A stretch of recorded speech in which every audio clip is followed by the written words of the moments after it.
Hello everyone, my name is Jim Condit Jr., that's C-O-N-D-I-T, born and raised in Cincinnati, Ohio, 50 years old now, went to St. Margaret's grades of Cortona grade schools, St. Xavier High School, Xavier University, majored in Latin and Greek, ran a printing business from 1974 to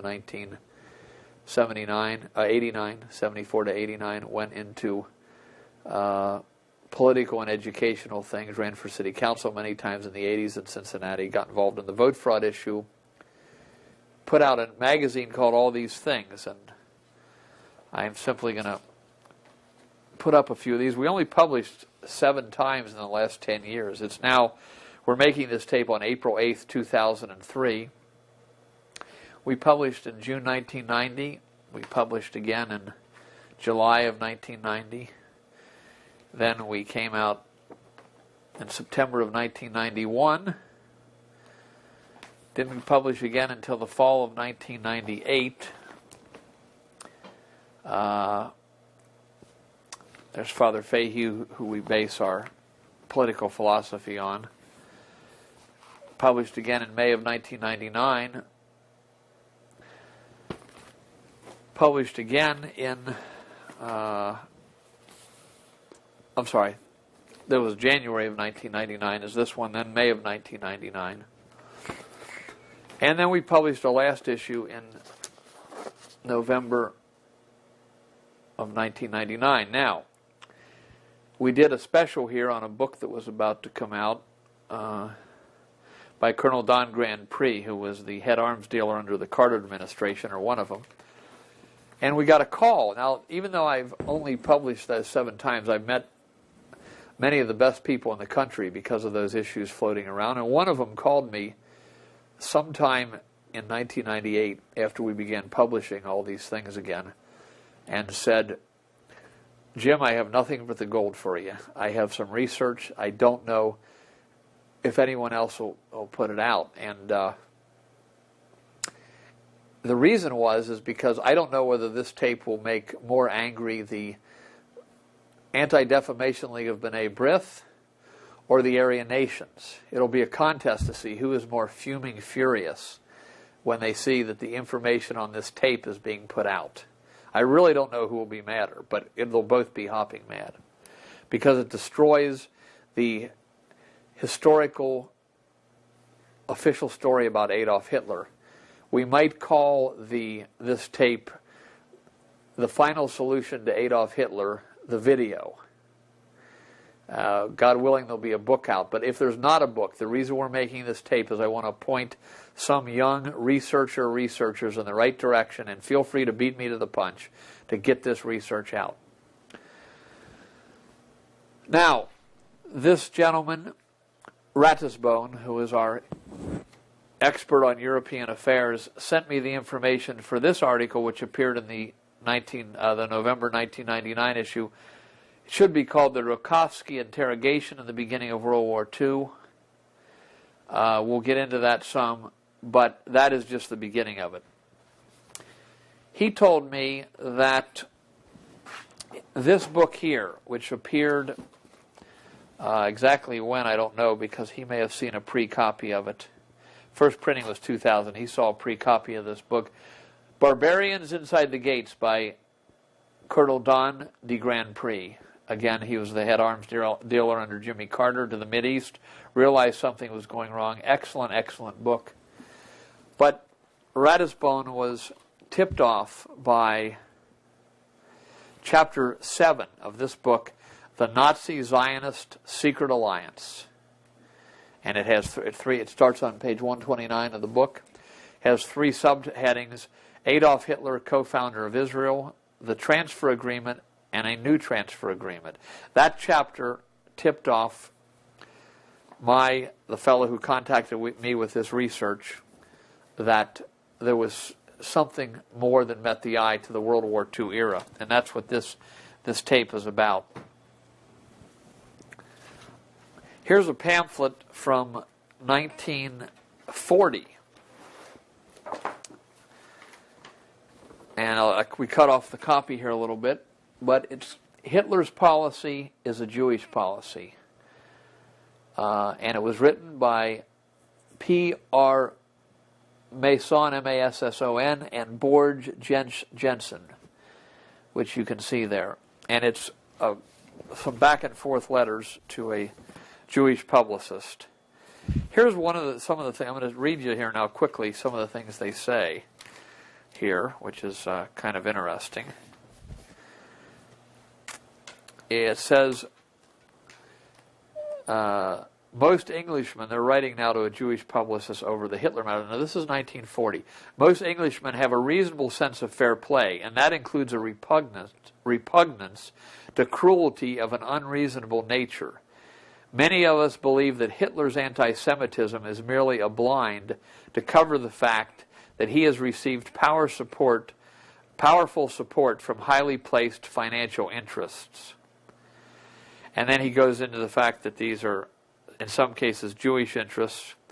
He says the following names should be scrutinized a little further down: Rothschild, Meyer, Baruch, Schuster, Warburg, Kuhn, Guggenheim, Nehmeyer, Schiff, Sief, S-I-E-F-F. These are the names of men or families who move along in the shadows behind governments and wield enormous influence almost unknown to the general public. A little further on, he says, Hitler has said many things against Jewish domination, but I maintain that the sum total of his actions contradict all he has said. In all probability, he is the most potent agent through which the leaders of world Jewry are carrying out their final attempt of world domination. This statement requires some explanation. Now, this is written in 1940. Hitler's anti-Semitism, he says on the next page, is merely a blind or like a distraction. You say that in this connection, I ignore the Nazi ideology of blood and race, of which anti-Semitism is but a part. Now, it should be remembered that Hitler is not the only person who attaches importance to blood. None have been more interested and laid more stress on the importance of blood in its social aspect than the Jews themselves. Hitler's blood theories have resulted in his Nuremberg laws, which are but the transplantation onto Gentile soil of those marital laws to which the Orthodox Jew attaches so much importance. In other words, he's saying that Hitler has brought to a non-Jewish country the laws that the Orthodox Jews have always felt were important. Hitler's Jew laws are, as you know, it might be more proper to say as anti-Jew laws, because you remember Nuremberg made it illegal for Germans and Americans, Germans and Jews to marry. Hitler's Jew laws are, as you know, the only original addition to a program of aggrandizement and centralization of power which he has taken over direct from Bismarck and Wilhelm. Both these gentlemen in Germany were constantly surrounded by Jewish advisors, and all the German Reich constitutions have been framed by Jews. Mr. Roth, a co-religionist of yours, writes on it, and he goes on. Now, this is just a few paragraphs from this 40-page long pamphlet. What I was told by Ratisbon was, look, Hitler's just following a program that has been foisted on Germany since the time of Bismarck, who is made so much of in the history books. And what he was basically saying here was that basically, well, here's what was happening, in my judgment. And this is what we'll put evidence after evidence in this tape on. Hitler was funded to power, and we'll get into some of the sources of this, partially by Jewish interests, maybe largely by Jewish interests. And his part of the deal was to begin screaming bloody murder against the Jews from the time he went to power. Now, he may have believed this in 90%, 95%. Surely he believed it to a large extent. But his part of the deal was to scream bloody murder against the Jews and shut down, basically start to round up the Jews. And the thing that has not been known until recently is that part of the deal was to get as many Jews as he possibly could down to Israel, to help the Zionists get as many Jews as they could down to Palestine at that time in preparation for the invasion and takeover of Palestine, which happened in 1948. And that brings us right to the present day, because the founding of Israel leads into all the tensions that we're fighting in the Iraq War that's still going on right now as I do this tape. So this is relevant right to today. Now, before I go on here, people might be saying, "Oh, this is unbelievable. This is ridiculous. This is the most absurd thing I've ever heard. It's so against what most of us have always heard." Take a look at this. This came today. It's dated April 14th, 6 days ahead of where we are now, April 8th, 2003, from the American Free Press. The head article is "Iraq Wrecked, Iran Next." Okay? Let me read you just the first two paragraphs. The Bush administration, in what is unethically called an off-the-record session, strongly implied that the United States would invade Iran once the fighting ends in Iraq. A 3-day session of the American-Israeli Public Affairs Committee, which ended April 1 in Washington, Israeli Political Affairs Committee, that's AIPAC, was attended by about 5,000 advocates of Israel First policies, including half the United States Senate and 1/3 of the United States House. Do most people in America know this? No. Are the talk shows preventing people from knowing it or not talking about this type of thing? Yes. So 99% or 95% of the American people don't know that we're in Iraq right now because the Jewish lobby, the Zionist Jewish lobby specifically, because there's many Jews that oppose it, the Zionist Jewish lobby, as represented by AIPAC, want us there. And then they say that a Bush administration official named John Bolton stopped short of saying that we would invade Iran after Iraq, but knowing the absurdity of such an off-the-record comment and demand in a session like this. But he did say that we would make it a high priority, extremely high priority, on halting a secret nuclear weapons program in Iran as soon as we get Iraq under control. Now, what's my point? 99% of the American people don't know that what's driving us is the Zionist Jewish lobby into these wars in the Middle East, and I feel confident they're going to try to drive us into another war. So let's not be shocked that maybe myself until recently, and maybe many watching this tape, are not aware of this information, because back then there was not the internet and there was not the ability to get this information out, which is now coming out in the last few decades from all kinds of sources. Exhibit 2, Hitler's Jewish Soldiers, a new book out. You can get it from the University Press of Kansas. Any of these things, you could go onto Google, Google.com. That's a search engine. Type in the keywords and it'll bring things up. Brian Mark Rigg. It's called Hitler's Jewish Soldiers, The Untold Story of Nazi Racial Laws and Men of Jewish Descent in the Nazi Army. Untold Story of Nazi Racial Laws and Men of Jewish Descent in Hitler's Army. I think it's cut off over here. You can get that book and you can see for yourself. Here's a picture of Brian Mark Rigg. He was a researcher in Oxford from Texas who began to stumble on this and eventually compiled this book. There's some controversy about the book, but I won't go into that, or the tape will get too long if we go into too many nuances. But the question is, what was his motive? Was it to expose something that was going to come out anyway, or was it just honest research all the way? In any case, it's accurate research. Here's an article from the Los Angeles Jewish Times of 1997. Hitler's Jewish soldiers were no secret. Well, they were to everybody till this book came out. Remember, the official line is that Hitler was trying to exterminate every Jew in the world, right? Here's another article from the Daily Telegraph, Monday, December 2nd, 1996 from England. Fatherland's honor for hated race. And they list here 3 pictures. Here's Helmut Schmidt, background hidden in the Luftwaffe. Here is an officer and a Jew. Helmut Wilberg was an architect of the concept of blitzkrieg, while Edgar Jacobson was a propaganda maker, given the Iron Cross First Class. Now, Ratisbone tells me that when the research is in, all of the key Nazis, or 98% of them, will be proven to be half Jewish, part Jewish, including Hitler himself, which we'll get to a little further on the tape.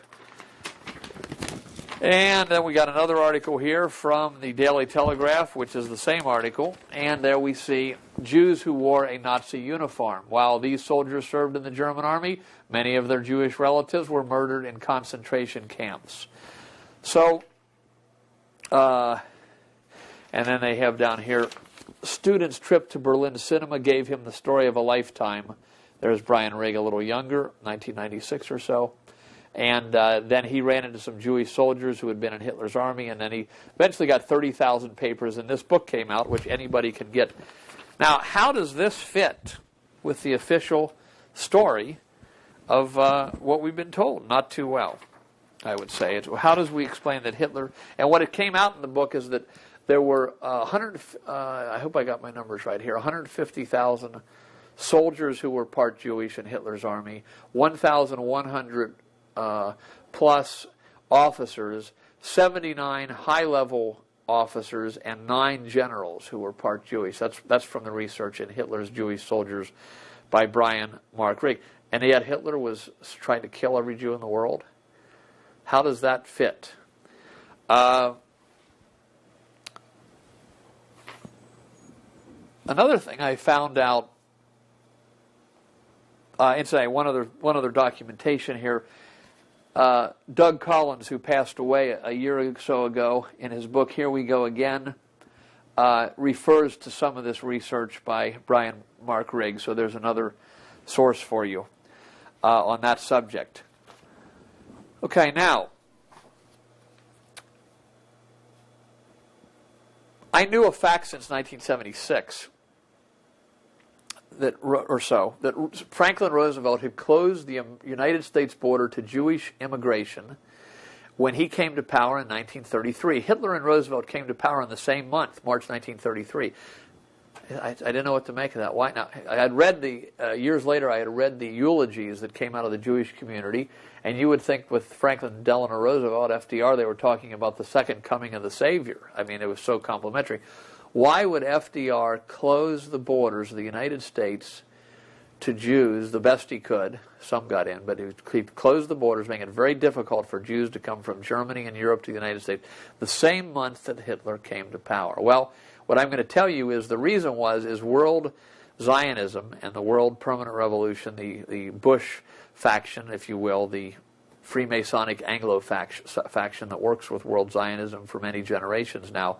The plan was this. Hitler is funded to power for several reasons. He screams bloody murder from day one against the Jews.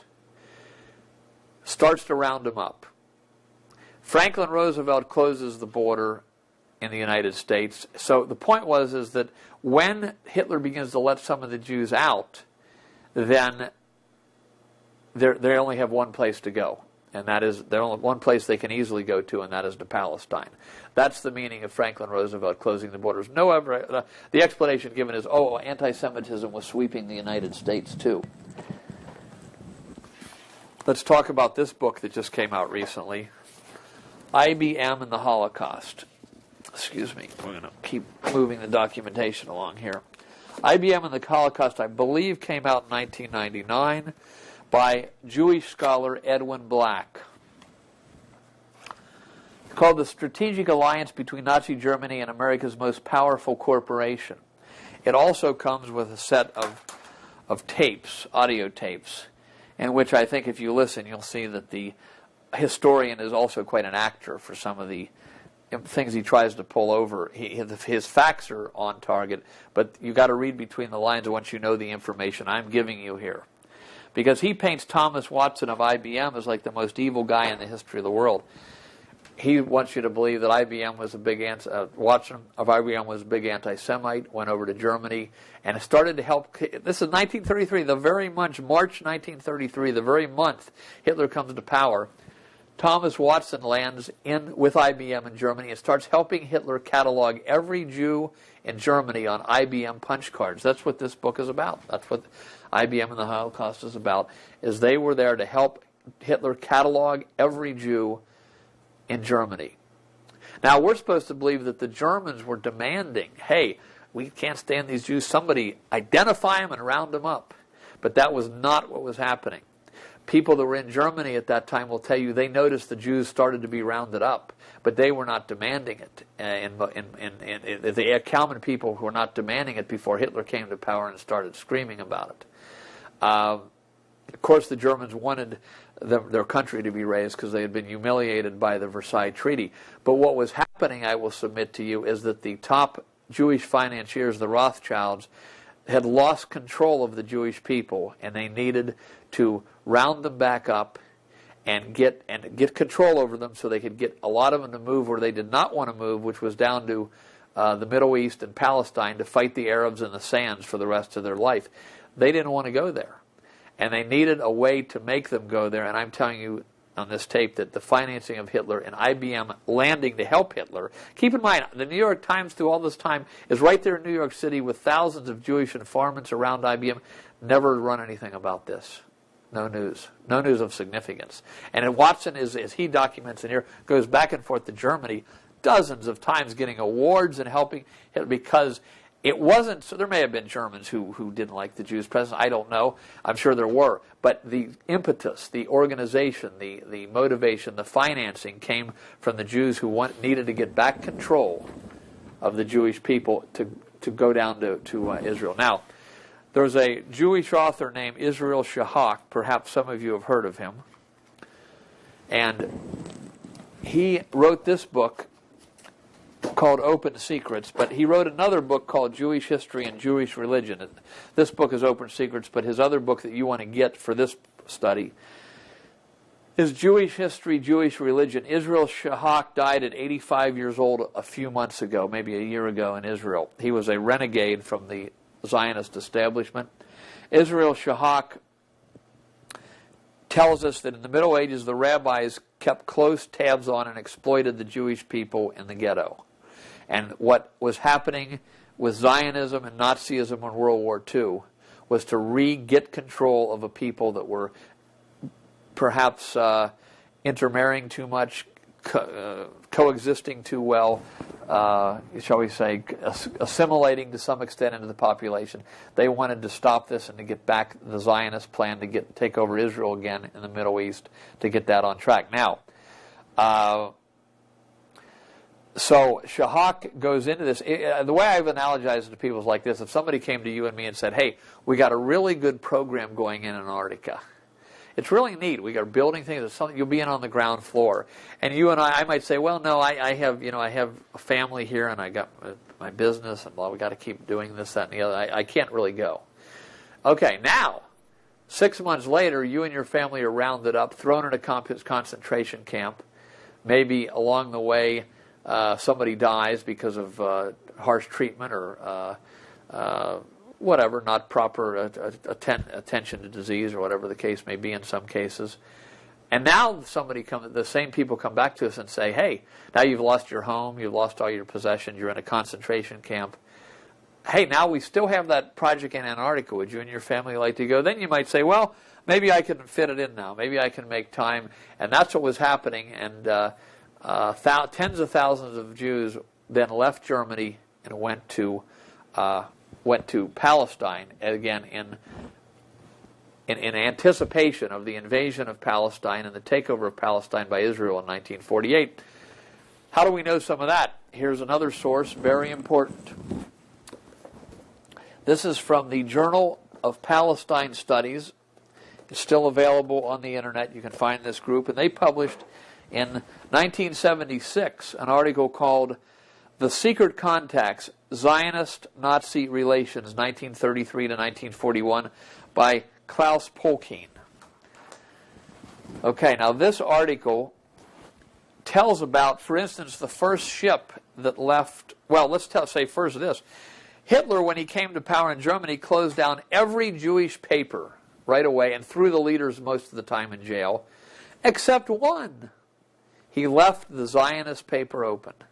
The Zionists weren't making any traction. They had their Antarctica project. Nobody wanted to go. Nobody wanted to leave civilized Europe and go down in the hot sands to fight the Arabs for the rest of their life. And Hitler then suddenly, when Hitler's threatening the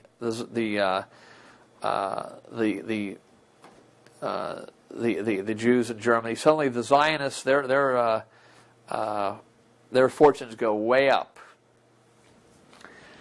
One of the other things that Klaus Polkin tells us about in that article is that the first ship, for instance, that brought Jews from Nazi Germany to Israel, or to Palestine at that time, left Germany with a Nazi commander, and on the ship was the swastika, and on the side of the ship were, in Hebrew, Tel Aviv, I believe, something like that. It was a Hebrew saying on the side of the ship, inscribed in Hebrew, Nazi flag, and they all, the first group went down out of Nazi Germany to Palestine based on what was happening behind the scenes, unbeknownst to the whole world.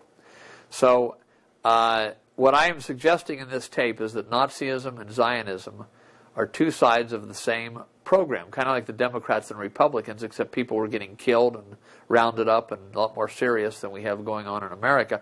But they were basically two sides of the same program. And Klaus Polkin's article is extremely significant in this regard. Now,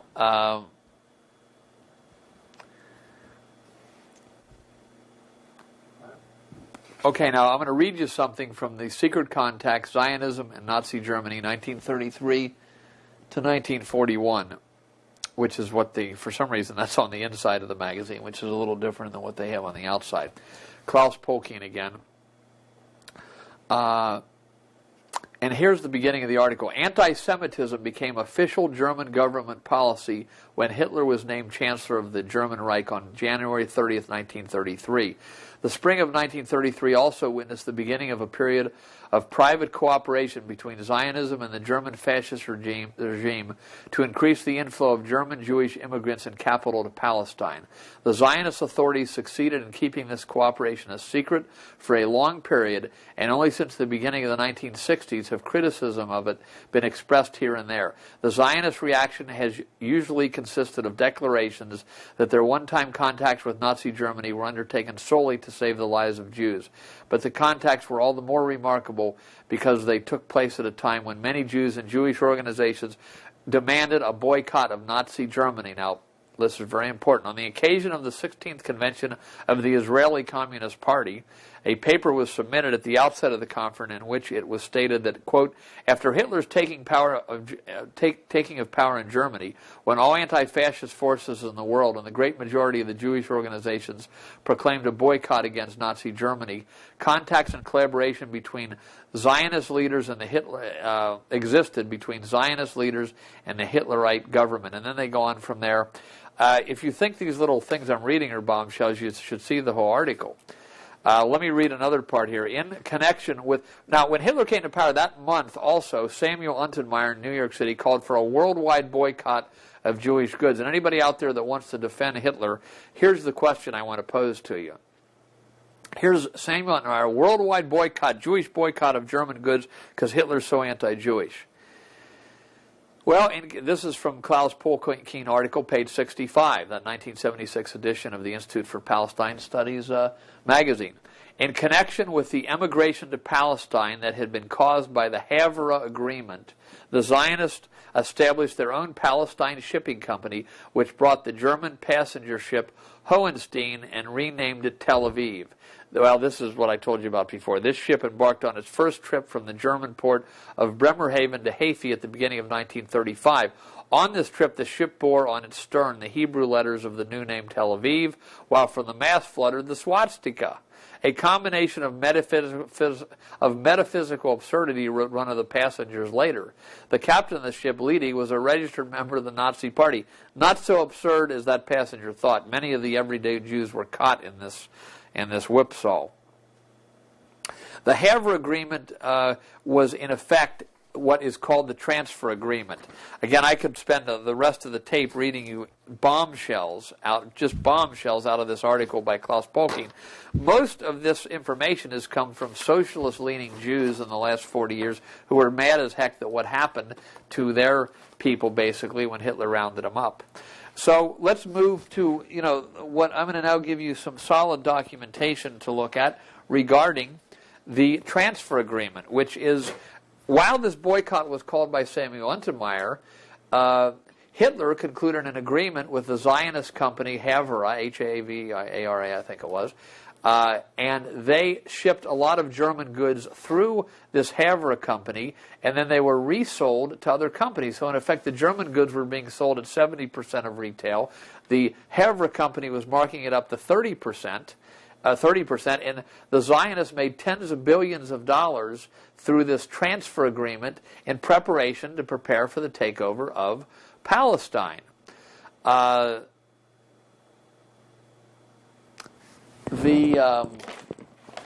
Excuse me here, we are having a...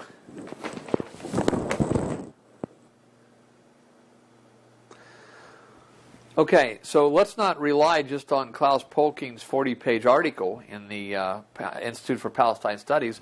Let's go to a book, a full-length book, 1984, The Transfer Agreement by Jewish scholar Edmund Black. Remember, he was the same guy that wrote IBM and the Holocaust 14 years later.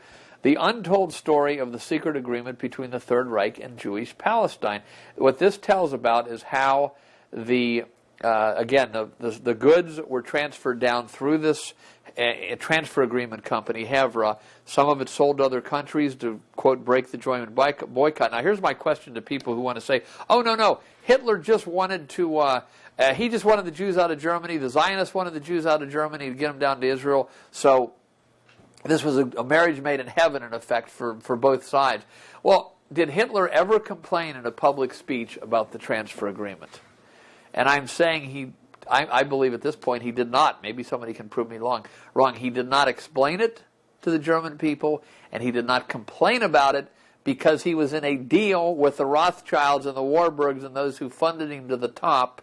That was the deal. Now, Hitler may have wanted the Jews out of Germany, but he did not complain about this. And secondly, if you were really an anti-Semite, if that was your main modus operandi, why would you cooperate with the Jews to take over the one area of the world they wanted, namely Israel? Why not say, well, you're going to go to like some people were talking about, the island of Madagascar, which would have been probably cruel and unusual punishment, or to South Florida, to work out something where the Jews would be safe, where they wouldn't have to worry about anybody attacking them, or they'd be welcome like they are in the United States of America. Why cooperate to take over the one part of the world where the Jews want, so they can try to prove that Christ never came as Savior and that they really belong there all along, and secondly, to where there's just going to be endless fighting between the Arabs and everybody, and the Jews and everybody else now. So that's a challenge I have to people that want to say, oh no, Hitler was, he was what he appeared to be, just a super German patriot, and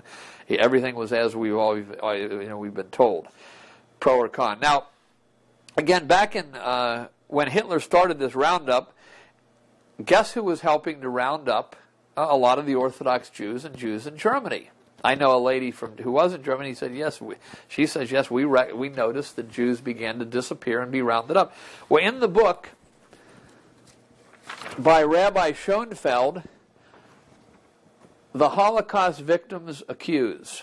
This is put out by Jews who are against Zionism, and I'm going to explain what that is briefly and give you a website. This is a book I got used, and it's a little cut off up here.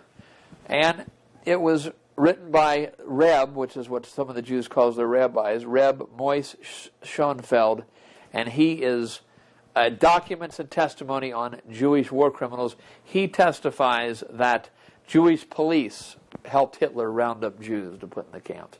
Why? Because the Zionists were happy to be rounding them up and didn't care if they betrayed and had a lot of the everyday Jews killed.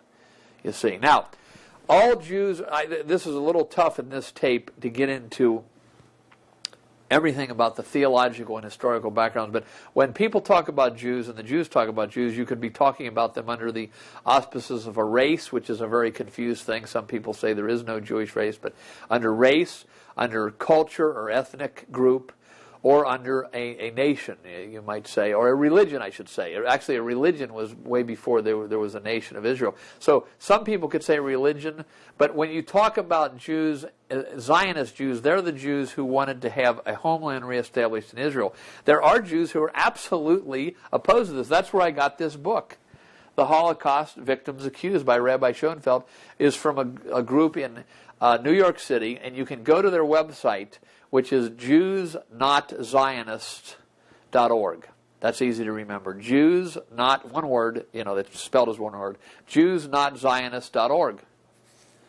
Go there, you can see this and a lot of other stuff. And they have another group called New Karta, something else that's a different group that they cooperate with. These are anti-Zionist Jews who still believe in the Jewish religion, but believe it is an outrage to try to establish Israel before their Messiah comes, which we Christians would say Messiah already came, and you missed the boat, and that's why everything's in such a confusion. But they are looking for their Messiah still. But they're telling the Sharon and the Zionists in Israel, you're going to create untold suffering for us in the world if you don't cut this out. So there are Jews who are against Zionism. I would hope that a lot of everyday Jews seeing this would say, gee, this is important information. We need to relook at this and would be grateful that we're trying to bring this information out, some of this information many Jews may know. I don't know if that'll happen or not, but that's what I would like to think would happen, because the one legacy of World War II is the everyday Jews, everyday Germans, everyday Poles were all victimized by the machinations of some super criminals, which used Hitler, Churchill, Stalin, and Roosevelt as the front super criminals. We'll get into that a little more later.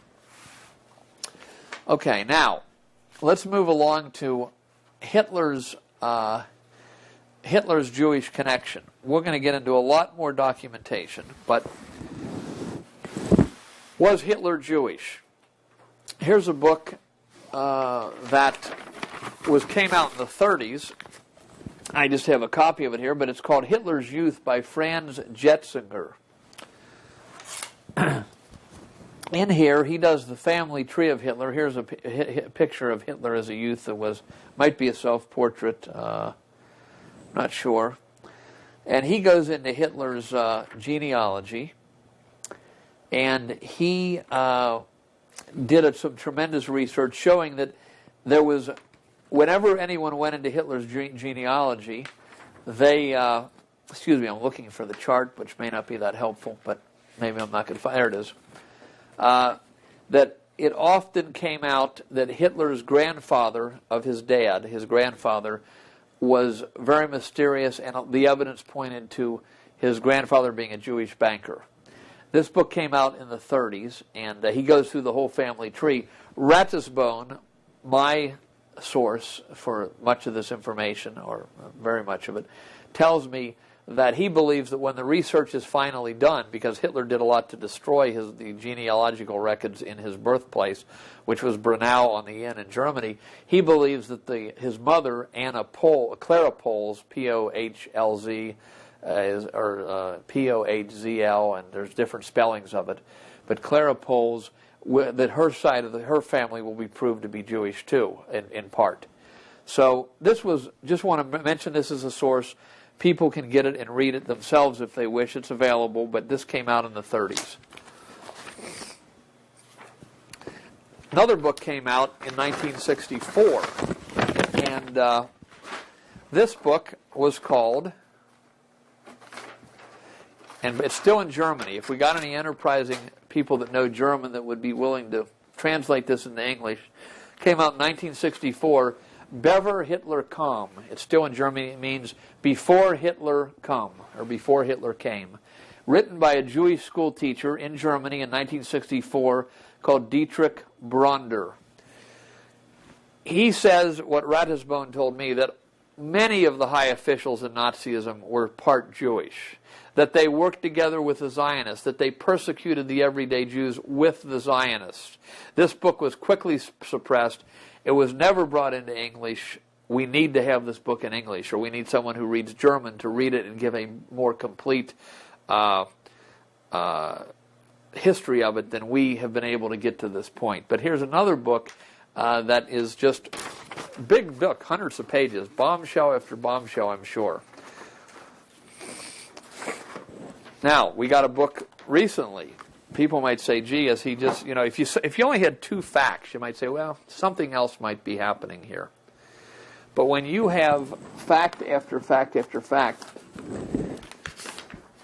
here's a book that came out in 1999, available everywhere, called Hitler's Vienna, A Dictator's Apprentice by Bridget Heyman.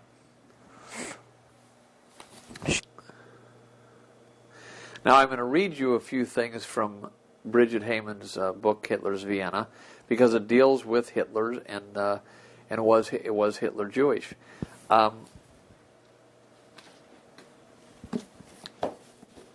It refers, first of all, to a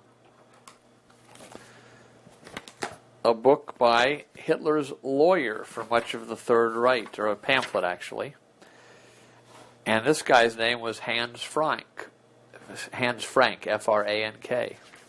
Hans Frank was half Jewish. This is Hitler's lawyer through the Third Reich. Now, as we're going to see, a nasty fight broke out between the world powers, which everyone knows, called World War II. And Hans Frank was hung at Nuremberg, as many of the Nazis were, because of there was such a animosity going between the factions at that point. And incidentally, I should mention here, we need to, I thought I made this clear, but I want to make sure that I made it clear. Just as we're not talking about the average German who joined the Nazi Party, we're talking about the Nazis, the top Nazis, Hitler and the boys. We're not talking about the average Zionist Jew in the world then or now who wants a homeland. We're talking about the top Zionists who were cooperating with the Nazis, which is probably less than 0.1%. Now, I have theological objections to the way Israel has been founded and developed, and I'll mention that briefly, although that's not the main focus of this tape, through referring to the books to Father Fahey. But we're talking here about that minute element of super criminals who were cooperating with each other on all sides. Well, anyway, Hans Frank was Hitler's personal attorney. Half Jewish. He was the former governor general in Poland. And he made, according to Bridget Heyman on page 48 and 49, his last pamphlet, Make Truly Explosive Material Public. Shortly before he was executed, so this is kind of like a deathbed confession, he wrote his memoirs, and then she gives it in German, Im Angesicht des Galgens. I probably butchered that, meaning facing the gallows, or it's often printed as in the face of the gallows. Hans Frank, where she says where he mentioned that the following bona fide scoop. At the end of 1930, he wrote Hitler had shown him a letter commenting that this was a disgusting blackmail story of one of his most repulsive relatives concerning Hitler's ancestry, unquote. The relative had dropped hints to the effect that, quote, in connection with certain remarks in the press, one would be well advised not to broadcast certain circumstances of our family history, unquote. Bridget Heyman goes on to say the point was that, quote, Hitler had Jewish blood in his veins and therefore had scant credentials for being anti-Semitic, unquote. We'll get into this. This was William Patrick Hitler who was blackmailing the Fuhrer, and we'll get into that. Frank claimed that after Hitler directed him to check confidentially into the matter, he found out, quote, from all kinds of sources, unquote, which he did not want to divulge, the following, quote, before the child was born, Hitler's grandmother Schnickelgruber had been a cook in Graz in the household of a Jew by the name of Frankenberger, that she had become pregnant by the son of the house, and that for the next 14 years she received child support payments for little Aloy, that's Hitler's father. There had been a, quote, correspondence between the Frankenbergers and Hitler's grandmother, which went on for years, and whose basic thrust it was that everyone had tacitly acknowledged that Schnickelgruber's illegitimate child was born under circumstances that obliged Frankenberger to pay child support. Frankenberger, again, being a Jewish banker. Now that's the end of the quote. According to his own racial laws, Hitler thus would have been a, quote, quarter Jew and not been able to produce the necessary ticket into the Third Reich, quote, the proof of Aryan descent. Frank was conspicuously ambiguous in leaving the impression that he did not find this theory implausible. And then she goes on and on from there, and you can read the whole thing. But Frank says in other parts of the pamphlet that when he went down to Hitler's birthplace to see what investigators could find out, that he found out that Hitler was... Hitler, from a number of sources, that Hitler's birth certificate and so forth indicated that this was his ancestry. Although, again, I've given you the name of the pamphlet in the face of the gallows, so someone can check it out in case I've slightly misstated a nuance here. Now, Hitler, as you remember, when he went into Austria, incidentally, went down and bulldozed the graveyards down there in near his birthplace in Brunau on the Inn, and destroyed the records. And as Ratisbonne said, when we find somebody who's under the microscope destroying evidence, we usually call him guilty. Now, by that I don't mean that guilty is someone who would be Jewish is guilty, but Hitler, in trying to be the head anti-Semite in the world, trying to cover up, it looks like he's trying to cover up some facts. Now, we also go on to here, I want to read one other part from Bridget Heyman here, and this has to do with what she found out in some of her other researches, which I think is quite incredible here. And this is about the time that Hitler was being raised to power in 1933. She says, now scores of reporters started searching for Hitler's alleged Jewish relatives. It was discovered that the name Hitler appeared among Jewish families in the small town of Polna in Moravia in Poland, and that there was a Jewish merchant in the Liebstadt district who claimed to be a relative of Hitler via Polna. In Warsaw, some Jewish families by the name of Hitler officially applied for a change of name, adverting to the anti-Semitic German politician. This is on page 46 of Hitler's Vienna by Bridget Heyman. The summer of 1933, this is when Hitler had just come to power, brought new headlines. Lidovo Noviny in Prague reported on July 6th that in Polna, people were mentioning an Abraham Hitler from the 18th century as Hitler's ancestor. Deutsch Freihardt of Saarbrücken wrote on July 6, quote, the Jewish Hitler family, with sources. Austere Iches Morgenblatt, as I say, I'm probably butchering these, wrote on July 13th, quote, Brown Hitler and his yellow spot. I guess it was kind of a play on words of the Brown Church or something. Vorarlberger Walk wrote, quote, so he did have a Jewish grandmother after all, Mr. Hitler. No, referring to Mr. Hitler. And she gives her sources for all these. In the meantime, Bekessi had become an editor for Österreichisches Abendblatt and published new revelations starting on July 12, 1933. For example, on July 14, 1933, quote, awesome traces of the Hitler Jews in Vienna was the subject, with photographs from Hitler graves in the Jewish section of Vienna's Central Cemetery. In other words, gravestones that said Hitler on them, of Hitlers who had died. And a cookbook by one Rosalie Hitler written in Hebrew. On July 19th, Bekassi's newspaper even printed the headline, Hitler's Jewishness officially confirmed. This time the newspaper published the pedigree of a Jewish Heidler family in Polna. And she goes on, and I would say that she makes the case that that headline was exaggerated there slightly. What I'm pointing out to you, though, is all the different arrows pointing in the same direction here. So at any rate, and it says in a footnote that Brown Hitler was a play on the Brown shirts. So this is just, again, a part of what she repeated. But these Hitler revelations of being Jewish were all over small papers in Germany and other countries at that time. So there's, again, here's a whole book. This is an establishment historian, and she's not trying to make the case that I'm making, but that's evidence she puts in her book in trying to put to rest this idea that Hitler was part Jewish.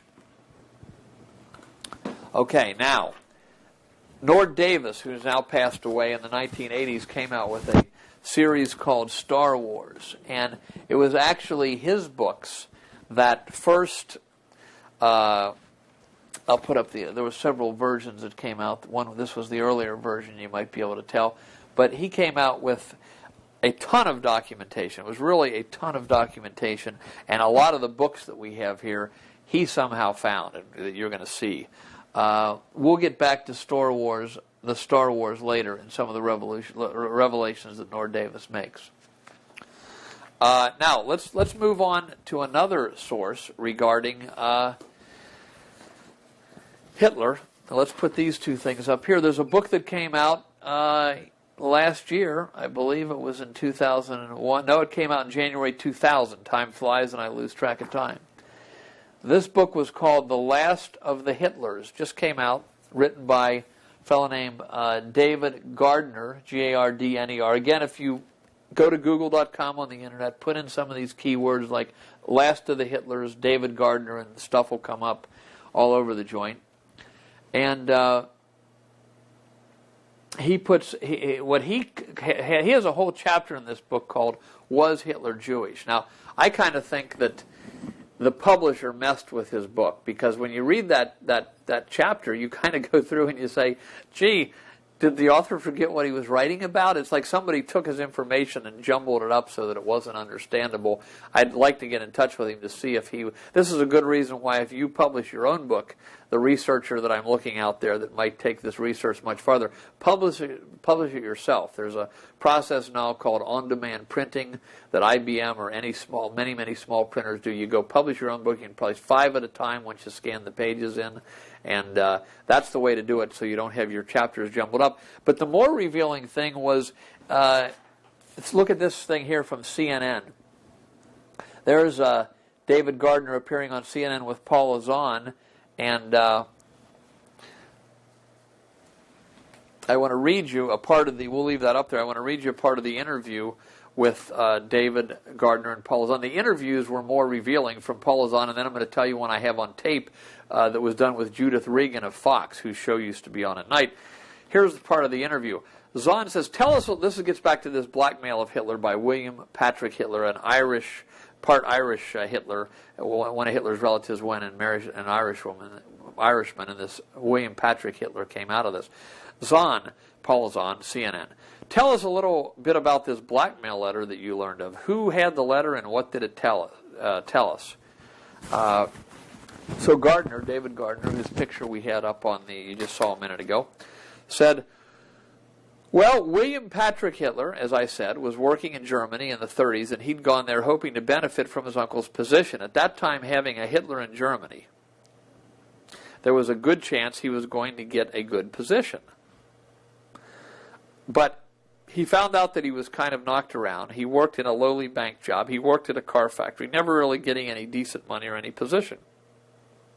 He sent a blackmail letter to Adolf, which, as you remember, Hans Franks referred to, and in the face of the gallows, basically saying, if you don't give me a better job and treat me a little better, I'll go public with a speculation within the family that Hitler himself had a Jewish grandfather.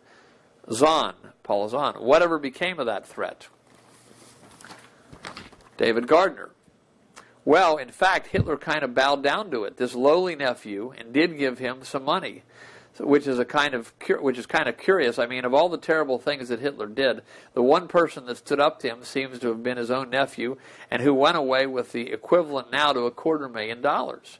Zahn, let's talk about the reality of the lives of these nephews, and then she goes on to something else. Now, the Judith Regan interview on Fox, which I have on tape from around that time, is even better.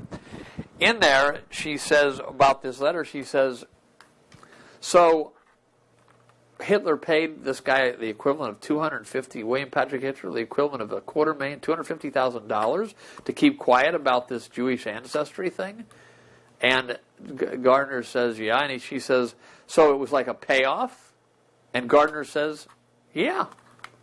Now, David Gardner isn't just some weird author. His previous book was a biography of Tom Hanks. So I think he got into areas here that he wasn't supposed to. This book, as far as I know, is still not available in America. You have to order it from England.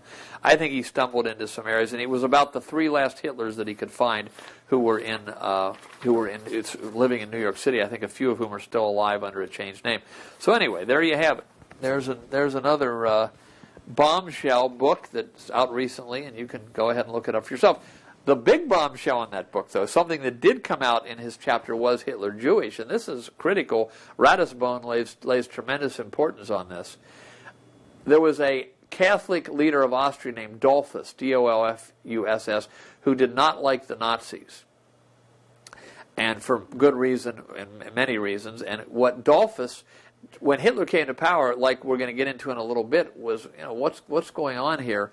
He had a government investigation into who Hitler was and where he came from. This is an Austrian government report. Now, a government has a lot of resources at its command.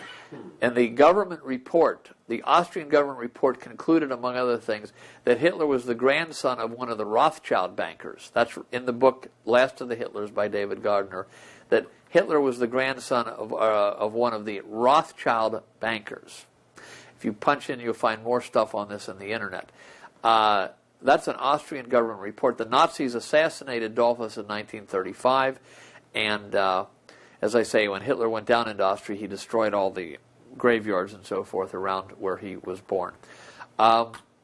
So that I consider to be a very significant fact. Dollfuss was a good man, and this gets into, at least by many people's reckoning, this gets into something we'll get into later regarding what this centralization of Germany under Bismarck to Hitler was partially about. But we'll keep moving along right here. Now we have a book called Adolf Hitler, Founder of Israel, by Heinrich Cardell. That's C-A-R-D-E-L. Let me just take this down and throw this up here.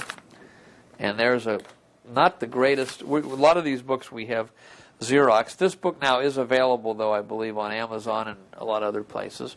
It didn't come out that long ago. Cardell's another socialist Jew from Germany, and he makes the point that after 2,000 of years of certain Jews trying to get back to Israel, Hitler comes along, and 3 years after he disappears from the world scene, Israel's founded. And he makes the point that when you look at this whole thing, that Hitler was very instrumental, whatever Hitler's intentions were, in the founding of Israel. This book is full of stuff. A lot of it, I don't consider this book to be as rock solid in documentation by any means as some of the others that I'm mentioning here, but it's a lot of anecdotal stuff, and it is worth perusing. It's got some very interesting insights. Here's the way he begins this off, this Cardell. He says, in 1973, on an Atlantic island, the author ran across a staff officer with whom, and together with other men from a dozen European nations, he besieged Leningrad some 30 years earlier. This was 1973. At the outbreak of the First World War, his parents, Jews of Vienna, while on an oceanic voyage, were impounded and later settled on this island. After the first few drinks in a casino, having loosened their tongues, the author, that's Cardell, asked him, quote, "Amigo, being a full Jew, how can you wear these 3 medals and decorations with a swastika on your chest?" End quote. "Well," came back the answer in a beautiful Viennese jargon, "why don't you start scratching on Hitler yourself? Then you will see that a Vienna Jew like me will appear." Unquote. And he goes on from there. He has a lot of interesting things in this book. Let me go to a picture here, though, at that juncture, because he says this particular guy quoted. A lot of the stuff in this book, though, is anecdotal, but I think it's worth noting, and Cardell's still alive and passionately defends his book from what I understand.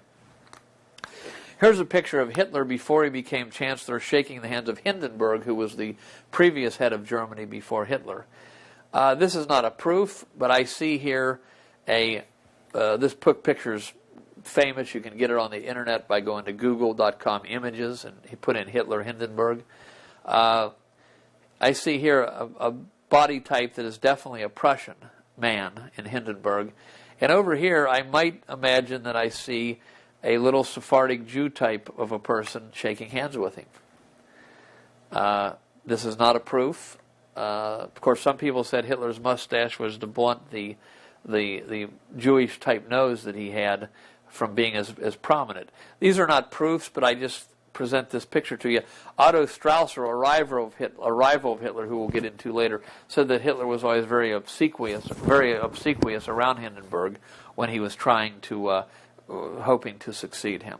So again, that isn't a proof, it's more of an anecdotal thing. But now, one of the other things that is in this book, and he quotes a number of anecdotes about it, is the idea that he quotes a Trebek Lincoln, a Jewish fellow who brought money to Hitler, he says at certain points, as saying, anti-Semitism is only valuable in the hands of us Jews. Now, he then documents that many of the anti-Semitic papers in Europe were managed by Jews, and that anti-Semitism was used as a tool to advance the Jewish agenda. That's what Jensen in the book Hitler's Policy is a Jewish Policy was saying, and Trebek Lincoln says that. Now, Israel Shahak says the same thing in his book Jewish History, Jewish Religion. Now, modern day example, does anybody remember about 30 years ago, I think it was the 70s, there was a march by the Nazis through Skokie, Illinois. That made national news. Almost everybody my age remembers it. Suddenly there was Nazis marching in Skokie, Illinois, national headlines, and oh my gosh, anti-Semitism is back. What came out a little while later, that the guy who led the Nazi party in that march and in the Skokie, Illinois Nazi Fuhrer was a guy named Collins, who himself was Jewish. In other words, the head of the whole Nazi march through Skokie, Illinois was Jewish. He was later convicted of a child molesting. I don't know whether that was a setup to make the Nazis look, Nazis look bad as they should look bad. But my point is what I thought when I saw that, I thought, what is going on here? Well, as Ratisbon says, we thought that all socialism was of Jewish origin except Nazism, National Socialists. And by the time you get done looking at all this research, I think we can conclude that all socialism was of a Jewish source in the 20th century.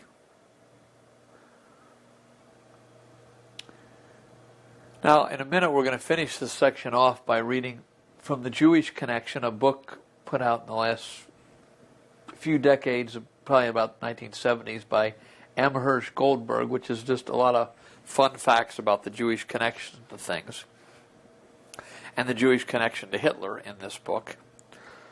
But before that, I have got to go back to read, as we're going through here, it occurred to me I forgot to read two important things. The first thing is from, remember the Bridget Heyman book, Hitler's Vienna, came out in 1999. Listen to this. Hitler had this straight... What do we make of this? If the man's not trying to hide something, what do we make of this? I mean, Hitler's an intelligent guy, detail-oriented, and all that kind of stuff. She quotes on page 48, Hitler did not want to hear anything about relatives. I've got no idea about family history. She's quoting him here, according to one source at the William Patrick interview when Hitler and William Patrick, the nephew from Ireland, met. In that area, I'm an absolute dunce. Even when I was younger, I didn't know I had relatives. I've only learned that since I became Rights Chancellor. This reminds me of Madeleine Albright saying she just found out she was Jewish when she became Secretary of State. Can you imagine that? A family with survivors, Holocaust survivors, not mentioning it to her till she's Secretary of State. But he says, again to repeat, I've only learned that I have relatives since I became Rights Chancellor. I am an entirely non-familial being, a non-clanning being by nature. That's not my cup of tea. I only belong to my folkish community. And then on page 51, she quotes, going to this, again to this interview with where he invited William Patrick Hitler to come see him when he was threatening to blackmail him. When Hitler became famous, his poor Irish relatives, whom he did not know, saw their chance to make money and gave interviews to newspapers in England as Hitler's relatives. Subsequently, in 1930, now this is before he came to power, Hitler had 19-year-old Patrick, whom he had never met before, visit him in Munich, where he told him and his half-brother Aloy that he forbade them to do things like that, give interviews about the family. He is supposed to have said that the family should not believe they could become famous at his expense. They're quoting him here from a report of the meeting, I guess from William Patrick Hitler. Quote, although she makes it clear in here, she gives a source if you read it, if you go to the book and so forth. It's footnote 215, but she says, quote, "You're going to do me in," Hitler is talking to William Patrick Hitler. Now again, what do we make of this from a grown man when I'm about to read? "You're going to do me in. How carefully I have always kept my private life and my personal affairs from the press. People must not know who I am. They must not know where I'm from and who my family is. Not even in my book did I allow one word to come out about these things. Not one word," Mein Kampf in other words, not one word about his family. "And then all of a sudden there's a nephew. They will start investigating. They will stick snoopers on the tracks of our past," unquote. In a newspaper interview in 1939, Patrick Hitler even said that his uncle had started sobbing and in his anger shed tears. Again, the great theatricist. What do we make of such talk? I'm asking you, the person watching this tape. So that's from Hitler's Vienna. Then we have, again, something from the Franz Jetzinger book that was written in the 30s. Again, going back to the Hans Frank interview, the pamphlet "In the Face of the Gallows," Hitler's half-Jewish lawyer who was killed at Nuremberg. And this paragraph appears on page 24 of that book. Finally, there is a curious fact which may be interpreted as bearing out Frank's story, Hans Frank's story. Not 2 months after Hitler invaded Austria in May 1938, an order was issued to the land registries concerned to carry out a survey of Dollersheim, Alois Hitler's birthplace, a neighborhood with a view to their suitability as a battle training area for the Wehrmacht.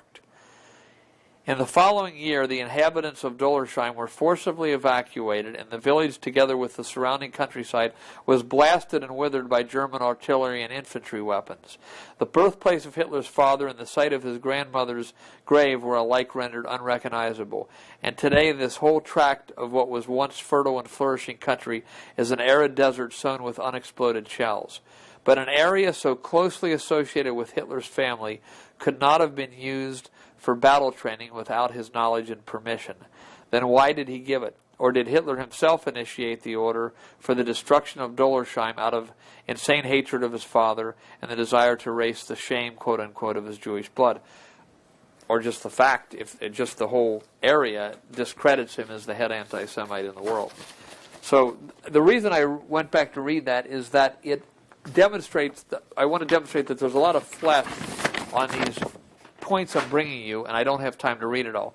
Now we go back to this book, The Jewish Connection of Hitler, which is just kind of a book of fun facts, but he gets into the Hitler thing, and I think it's quite astounding, some of the stuff he says. He goes into the shop-worn story that the Jewish art dealers spurned Hitler's paintings when he was young, when he was a poor, struggling artist, as well as just a poor artist, is not true, according to an afterword by Robert G. L. Waite, W-A-I-T-E, and a wartime psychological report on Hitler written for the U.S. Office of Strategic Services by Walter C. Langer, and later published as, quote, The Mind of Hitler, of Adolf Hitler. Waite states that Gestapo files clearly show Jewish art dealers befriended the youthful Hitler in Vienna when he was destitute and, quote, paid generously for his mediocre watercolors, unquote.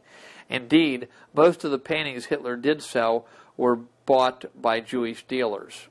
During this period in his life, Hitler was also shown compassion by his landlady, a Jewish woman, who charged him only a small rent because of his situation. Once, to provide more space for Hitler, and a friend. She even moved out of her own apartment. Another Jew who befriended Hitler at the time was a Hungarian old clothes dealer who gave him a long black overcoat. In The Rise and Fall of the Third Reich, William Scherer relates that Hitler wore it, quote, so much that the shabby black coat hanging down to his ankles was still remembered by those who knew him then. Interestingly, Scherer says, the coat, quote, resembled a kaftan, C-A-F-T-A-N, which I think is a Jewish thing, which, together with its dark color, must have made Hitler look like a Hasidic Jew of that era. A friend of Hitler's in those bleak days, Reinhold Hanisch, H-A-N-I-S-C-H, wrote that, quote, Hitler at that time looked very Jewish, unquote. Now, incidentally, I didn't mean to imply there that Jewish people befriending Hitler would prove anything about him, because that could have, Jewish people befriend many, many people that are close to them, as anyone who's known any Jews know, and are very warm in person most of the time. The point is that Hitler at that time looked very Jewish. As Führer, Hitler hired a Jew to cook for him. What? This is the guy that's supposed to be wiping out every Jew in the world? He is a half-Jewish lawyer. Now we find as Führer, Hitler hired a Jew to cook for him.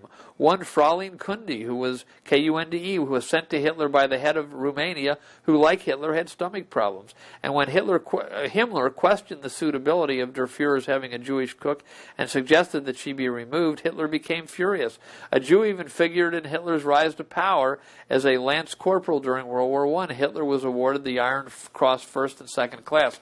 Now, Rathbone is big on this fact that Hitler's war decorations were not legitimate. This was an important military honor, and Hitler wielded it as a vital political tool. He wore the medal wherever he went to buttress his claim of being a hero in the World War I fight for Germany's honor. But as Langer points out, Hitler would not have been awarded such an honor, quote, without the persistent efforts of the regimental adjutant Hugo Gutmann, G-U-T-M-A-N-N, a Jew, unquote. I don't have time to go into it here, but if we ever get the longer information together, Rathbone has done research into his other war medal, which he believes was also contrived. He believes both of them were contrived. The Hitler family too showed friendliness toward Jews. Now here's one of those facts that just isn't erased from history. See what you think of it. Hitler's older half-sister Angela, following World War I, managed the Mensa Academica Judica in Vienna. Let me repeat that. Hitler's older half-sister, Angela, following World War I, managed the Mensa Academica Judaica in Vienna. That's like the Jewish Mensa Society. What do you think of that? What do we make of that this German, Austrian person, I should say, the sister, is leading the Jewish Mensa Society? It's one of those facts of history that I think just you can't get them all. And when non-Jewish students rioted in the city, she protected the Jewish students, even wielding a club against the rioters. Of course, that wouldn't prove she was Jewish. I'm just making a point. You put the two together, and it tends to lead that direction. This is page 28 of this book, The Jewish Connection. Yet Angela was the only member of his family that he kept in touch with. Perhaps most fascinating of all is Hitler's relationship with the Jewish physician, Dr. Edward Bloch, B-L-O-C-H. Lucy Davidovich, this is a footnote now, Lucy Davidovich in the War Against the Jews makes note of Hitler's being awarded the Iron Cross first class, but obviously, I'm sorry, sorry about that, that's the other footnote. Dr. Bloch's remarkable relationship with Adolf Hitler is spelled out in two articles Bloch wrote for Collier's magazine on March 15th and March 22nd, 1941. The title, My Patient Hitler. Dr. Bloch was the Hitler family doctor for a number of years when Adolf Hitler was young. It was Dr. Bloch who treated Hitler's mother when she was dying of cancer, and after the funeral, Hitler accompanied his sister to thank him. According to Bloch's remembrance, the occasion Hitler told him, "I shall be grateful to you forever." Of course, that doesn't prove anything. Hitler felt so warmly towards the doctor, and it goes on that the rest of it is not that significant. So here, even through much of the Third Reich, Hitler has a half-Jewish lawyer, a Jewish cook, and a Jewish doctor. Again, this is the man who, and he's got all these Jewish soldiers and officers in general, half-Jewish general. This is the man who was trying to wipe out every Jew in the world. Hitler named his, this is from page 249 of the same book, Hitler named his command headquarters for much of the war the Wolf's Lair, quote unquote, after the animal so you often used to symbolize evil. Hitler also had the nickname when in his youth of Wolf, which was often a Jewish nickname, just for the record. Okay.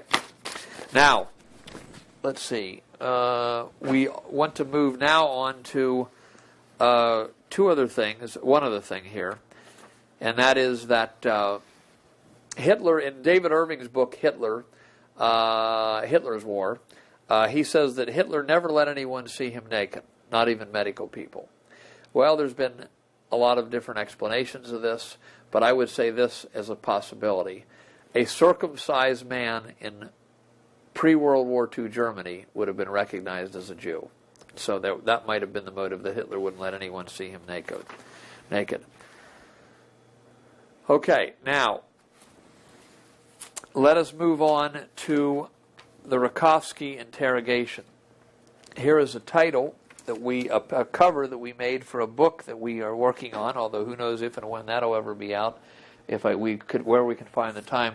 The Rakovsky interrogation in the 21st century, an X-ray on the real history of the 20th century, and there's Hitler, Stalin, and a cartoon drawn, artist rendering of Dr. J. Landowski examining Rakovsky for his health before he went into this interrogation by Stalin.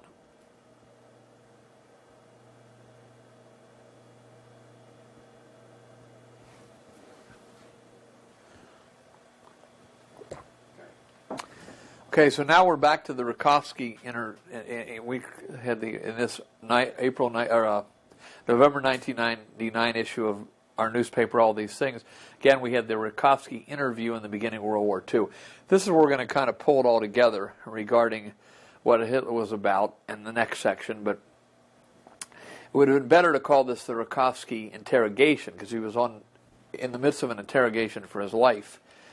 And we got the 4-page article on All These Things. You can also hear me at Fatima.org, which is Father Nicholas Gruner's website. If you find the 2000 Fatima conference, you can hear me give a 45-minute talk on the Rakovsky interrogation and the article that we wrote and what's around behind it and so forth. Now, here's the book that brought the Rakovsky interview to light.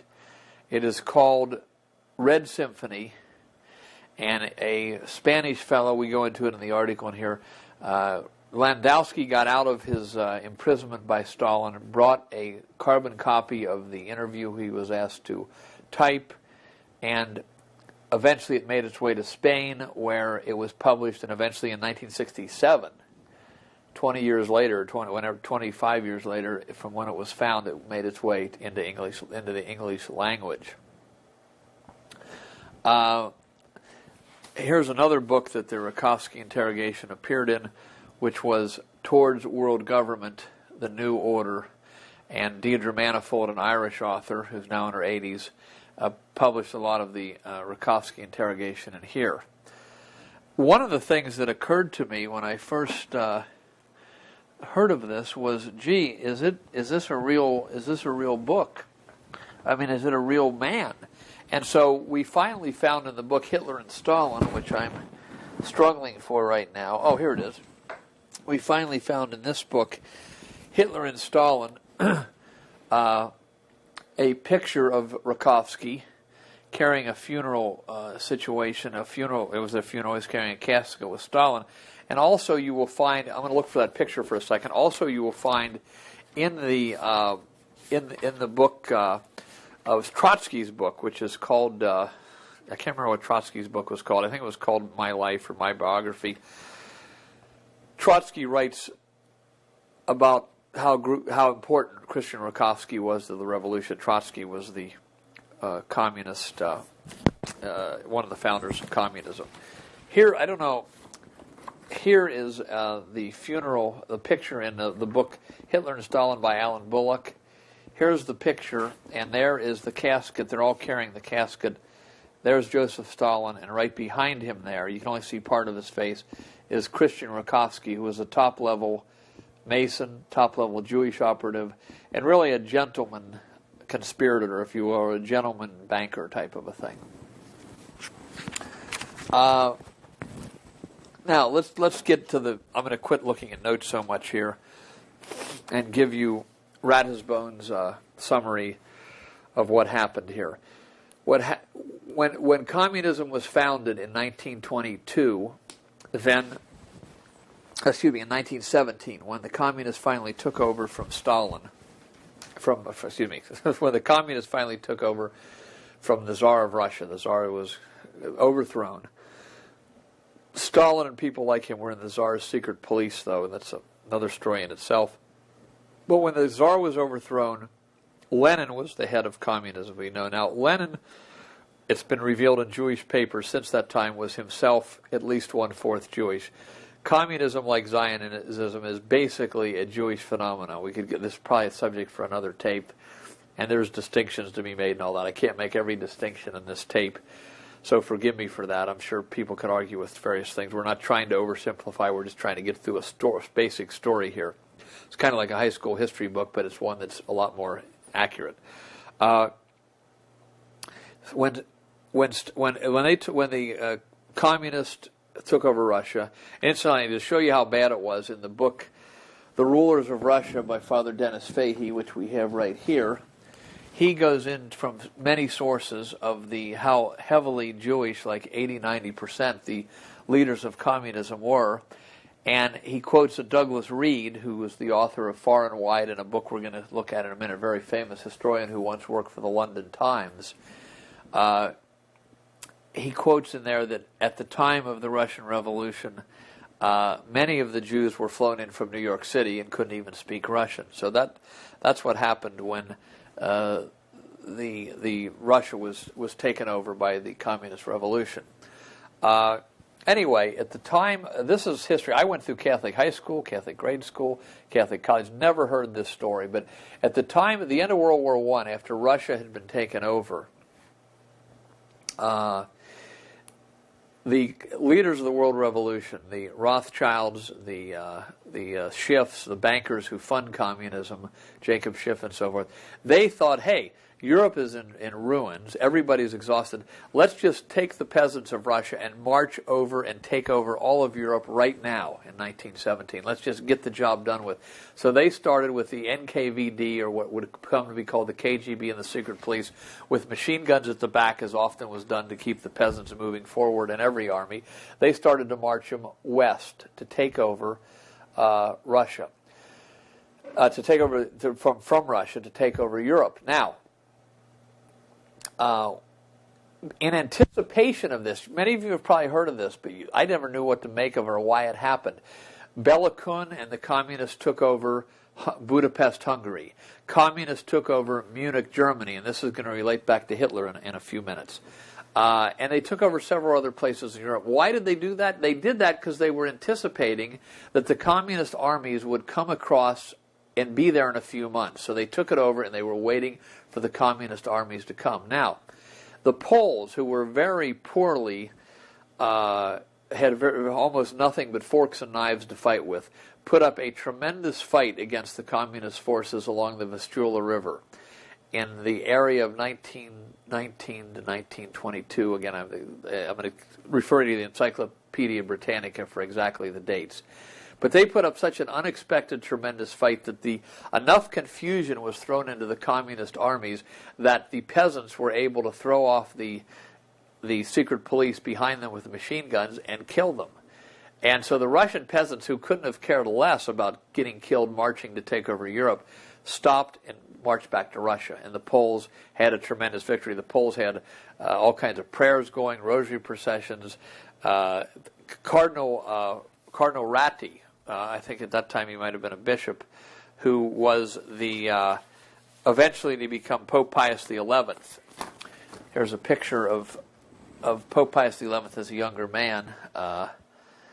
He was in Poland at the time, and the Vatican told him to come home, and he said no.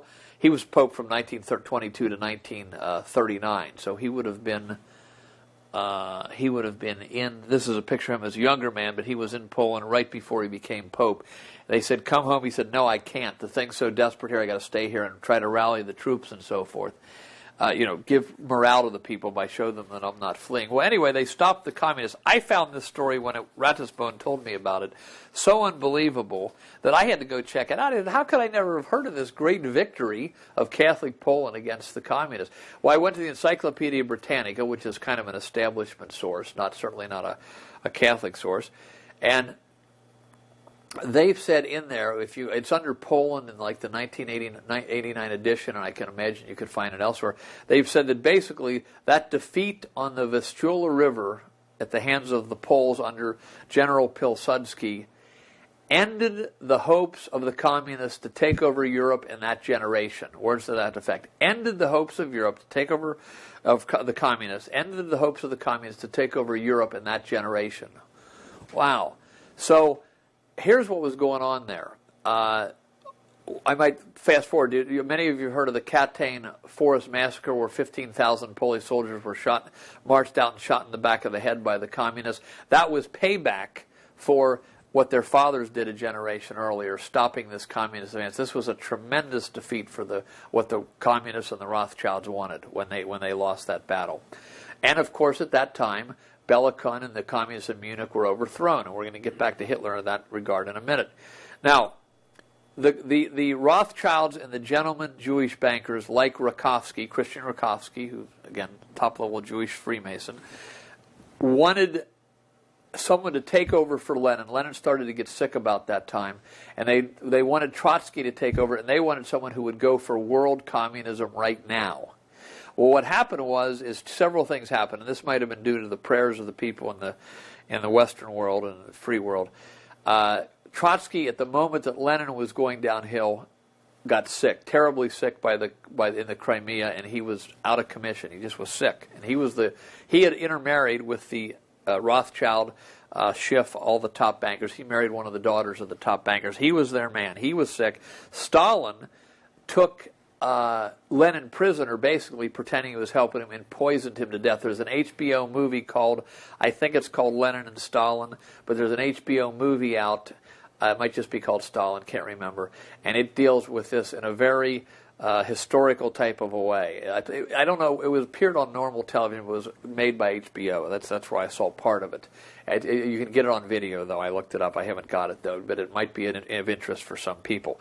Okay, now, he's poisoned Lenin to death, and Stalin took over. Now, at that time, the Rothschilds were so upset of this because Stalin was determined to concentrate on Russia. He just wanted to consolidate communism in Russia. And I might add, what communism meant was that people no longer would own their own things. They would no longer own their own tools. They would no longer own their own factories. They would be part of the commune.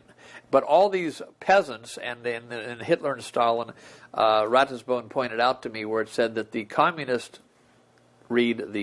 Jews, greatly feared the simple peasants, most of whom couldn't read, had a simple Christian faith. They feared them, and they needed to take their tools away from them and communize them, make them part of the commune. That's where the word comes from.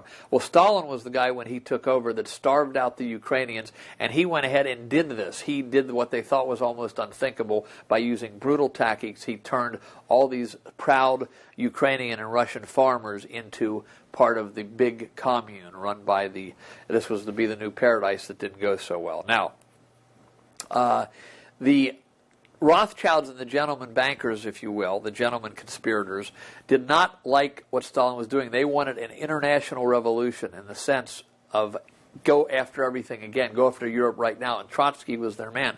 So what they did is they had about 22 of their men, including Christian Rakovsky, stay around Stalin. And it was in 1938 that Stalin found out that these people were around him only to overthrow him. He arrested them all, and that became the show trials of 1938.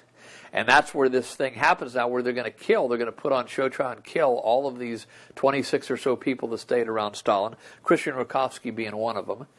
And this is where they hear, well, the Jews lost control of Russia. Well, not exactly, but part of the Jews who were working for the Rothschilds did get arrested by Stalin. Ratisbon says, think of World War II this way. We had the gentleman Jewish supercriminals funding communism through Jacob Schiff. Remember Lenin being funded in the sealed train with $10 million going across Germany into Russia. Trotsky was arrested in Canada right before the Russian Revolution. President Wilson was told to call and get him free, to which President Wilson did at the direction of Bernard Baruch. And as we'll see, the Rothschilds through Warburg also fund Hitler up the line, and Rakovsky explains why this happened, how disillusioned they were with Stalin. So we got the gentleman Jewish conspirators up there, the ones who don't get their hands dirty, of which if you look at Rakovsky and hear him talk, he was clearly one. And then you got the half-Jewish gangsters like Stalin in Russia, in Moscow, who took over communism there, and later you have the mostly half-Jewish or part-Jewish Nazis in Berlin who took over there, both funded up by the Rothschilds. Now, what the point is that Rakovsky basically has an inside track, and he says to Stalin's men, in effect, interview me tonight and you will not kill me in the morning. In fact, he was to be killed a few weeks later, but in effect he said, interview me now, interview me tonight, and you will not kill me in the morning. And so Stalin's curious, and he arranges for a midnight interrogation that lasts for 6 hours, from midnight to 6 a.m., of his man Kusmin, K-U-S-M-I-N, interviews Rakovsky, and Stalin demands that this Christian Pole, Dr. J. Landowski, who was brilliant in translation, be present. Also, it was not a torture or anything, although Landowski tells he often had to witness tortures. But they're there in a fireplace with soft chairs, drinking wine. One of Landowski's jobs was to put something in Rakovsky's drink, kind of like the effect of truth serum, to try to get him to loosen up a little bit. And the first thing that Kusmin says in this interview that Stalin's man says to Rakovsky is, tell me the real truth, Rakovsky, not the truth meant for the public.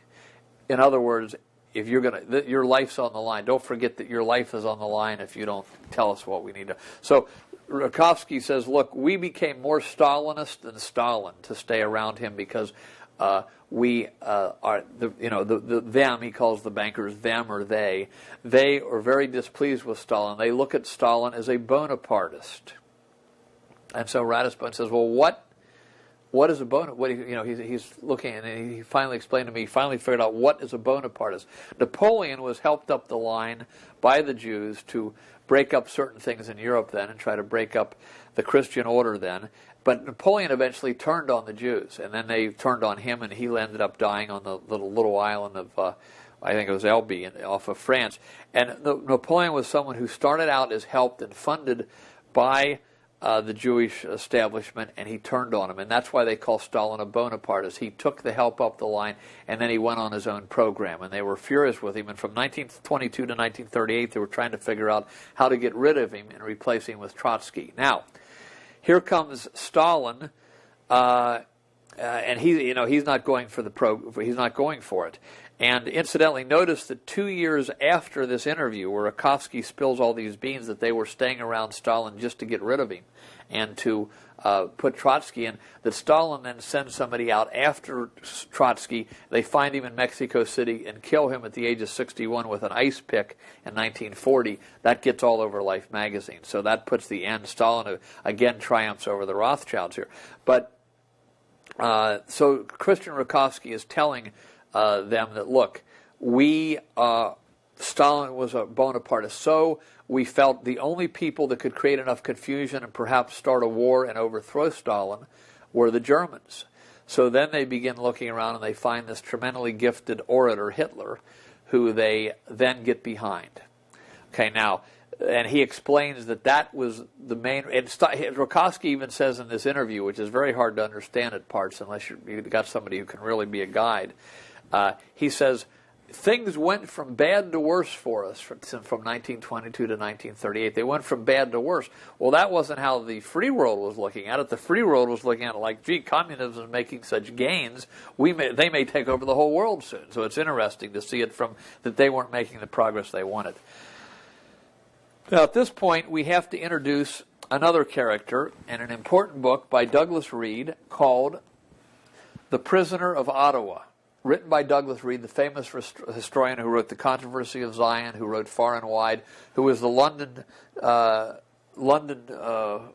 Times correspondent in Moscow during the Russian takeover, and he was also there for many other parts of key history in that time. And he wrote a book about one of Hitler's main rivals, Otto Strasser. He was a rival in the Nazi Party. He was not someone who wanted to put the emphasis on race. He was against cruelty. And Strasser ended up being chased out of Germany by Hitler. But Douglas Reed visits him in Ottawa after World War II and writes 3 books with him, one of which is called The Prisoner of Ottawa. We have to introduce him because Strasser says what I recognize, and many of you would recognize who have tried to fight the political establishment. He says, one day in 1929, we were overwhelmed by Hitler because he had unlimited finances. We were overwhelmed by Hitler because he has unlimited finances. Well, go back to Rakovsky interview. He says that in 1929, Warburg was sent from the U.S. to give Hitler $10 million, which today might be the equivalent of $100 million. And interestingly enough, in the book Who Financed Hitler by James Poole, which we'll get to later. I don't know if, let me see if I can grab it here. There we go. Who Financed Hitler, James Poole says that in 1933 campaign, the Nazis had unlimited money. He says how everything was taken care of. They had campaigns all over Germany, and they just had unlimited money. So this fits in. I mean, yes, you could collect some from German businessmen, maybe quite a bit, but when you're talking about unlimited money, like, for instance, Clinton had in 96 or Bush had in 2000, there's something more going on here than just $10 and $20 donations from businessmen. So that book was written in the late 60s, early 70s by 2 people from Cincinnati, Ohio, James and Suzanne Poole. So anyway, the Rakovsky says, look, he's telling in this interview. One other thing I wanted to mention, let me just stop here for a second about Douglas Reed, who wrote this book, The Prisoner of Ottawa. In one of his books, I think it's Far and Wide, it might be the Zionist Connection, he talks about how, this is one of those facts I had in my mind for a decade or didn't know what to make of it. He was in Poland the day that Hitler invaded and took over. And he says, a Jewish guy he'd known for years walks in, looked at him, kind of blushed and turned red and said, "Hi, Doug," and walked up to the front of the room. He was Hitler's man in Poland, explaining about how the Nazis took over Poland. And I thought, well, how could this Jewish guy be Hitler's spokesman? When you realize that Nazism was a bunch of half-Jews and cooperating with Zionism, now it doesn't become so strange. So anyway, Rakovsky basically says in this thing that, you know, we were here to overthrow Stalin, but to get himself out of being killed, he tells Koosman, he says, look, here's a plan for Stalin to get all the help he needs, because Stalin wasn't getting cooperation from the United States and other places like he wanted to from that. He'd got some, but he did not. It wasn't like he needed for how poor Russia was and so forth. He says, here's what you need to do. You get Hitler into a pact. In other words, this was the plan that began World War II. You get Hitler into a pact to invade Poland. Stalin invades the eastern part of Poland. Hitler invades the western part of Poland. And Koosman says, well, how is that going to help us? That's going to make both of us odious in the eyes of the West. He says, no, if you do that, the Western papers will all attack Hitler, but they will not attack Stalin. And that will be, then we will make the alliances of, there'll be an alliance of England and France and so forth and Russia, and then we'll attack, and then we'll have Hitler where we want him. And he says, this is how you get the cooperation of the West. So Koosman says, well, this is all talk. You could just be. So he says, well, look, go see the new ambassador in Russia, Roosevelt's new ambassador, Davis, and bounce this off of him. So Koosman goes and finds that Rakovsky's telling him the truth. Rakovsky is transmitting to him what the Rothschilds hope will happen. Stalin needs help. He explains in there that Hitler became, before that, he explains that Hitler has become more of a Bonapartist than Stalin. In other words, as mad as they were at Stalin, they were more mad at Hitler. And I don't mean by this presentation to suggest that Hitler did not was not in large part what he appeared to be. Hitler wanted to be a player. He wanted to be the head of the new order in Europe. He felt, according to Ratisbonne, and I would say that it's plausible that he felt that the half German, half Jewish individual was the natural leader, and the industry of the German people was the natural leadership of the world. And but he did something, and Rakovsky explains what Hitler did that was so bad, and that from the point of view of the Rothschilds. You may remember that he issued his own money, and this is a whole story in itself.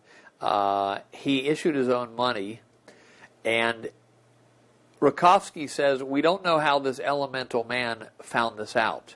There is an exact progression of how he found it out, but he says, but he issued his own money, which destroyed our power. In other words, he wasn't taking loans anymore from the Rothschilds. He said, we haven't even called attention to this in our press because we're afraid other nations would notice the formula and develop it themselves, and this would destroy our power. In other words, if they could not issue the money at interest and get the nations in debt, this was destroy their power. And Hitler doing this was far worse than anything Stalin ever did. So they re-teamed up with Stalin, and now Hitler was on the offensive. Now, another thing that needs to be on the defensive once this happened. So Hitler got lured into the pact. He maybe did it partially because he was afraid of communism and wanted to perhaps get in his pact before he attacked Stalin. Whatever the case was, he fell for it. Both Hitler and Stalin invaded Poland, and then the Western press immediately attacked Hitler mercilessly. Now, this is a very critical thing here. As an aside, the Polish American Society, led by Dana Alvey, Papurek, Papurec.org, I believe, on the internet, she says that the Nazis and the Communists both did the same thing when they took over Poland. They both killed all of the intelligentsia.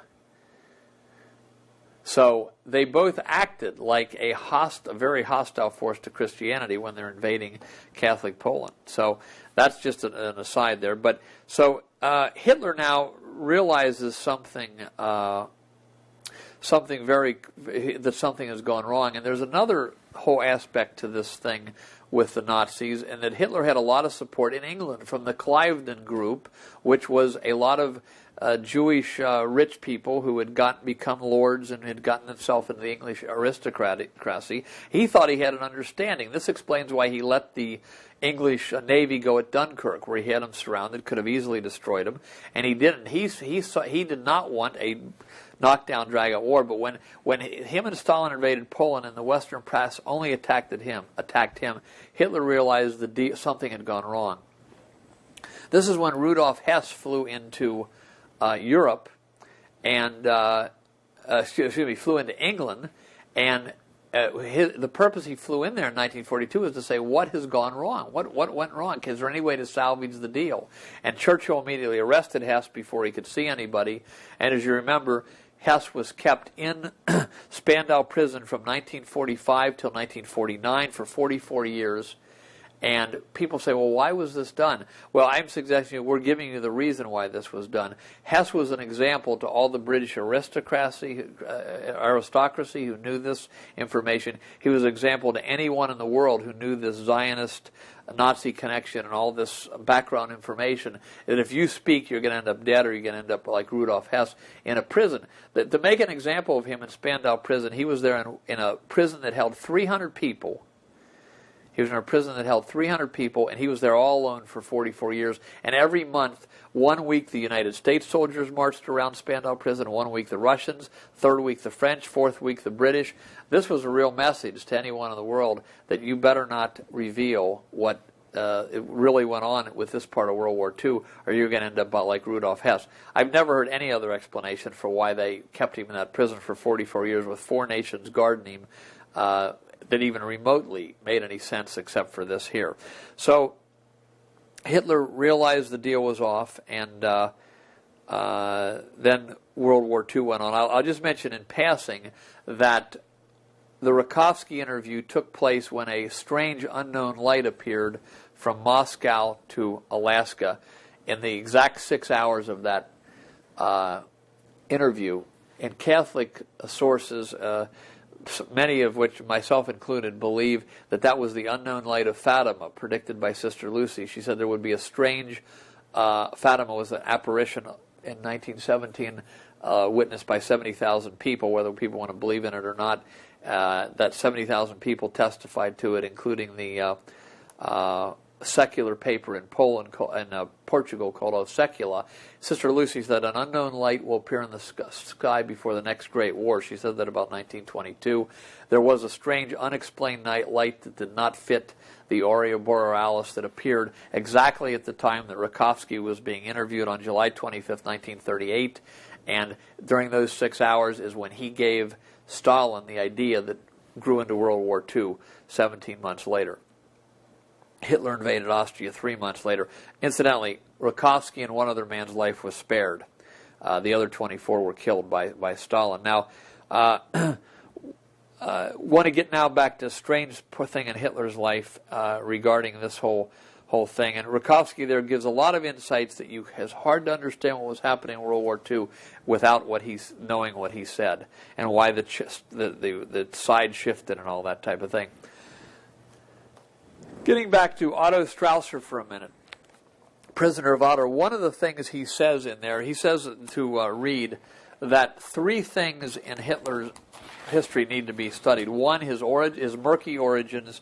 2, what he was doing in Munich in 1919 while the communists ruled the city for 6 months. And 3, what happened to him after the war, because at that time in 1953, everybody, and Reed and Strasser among them, said Hitler was not found in his bunker, that there were no evidence. Now, in 1989, Russia released their archives and said he was found, but at that time, and I remember when I was a kid in the 60s, there was no evidence. Hitler disappeared from his bunker.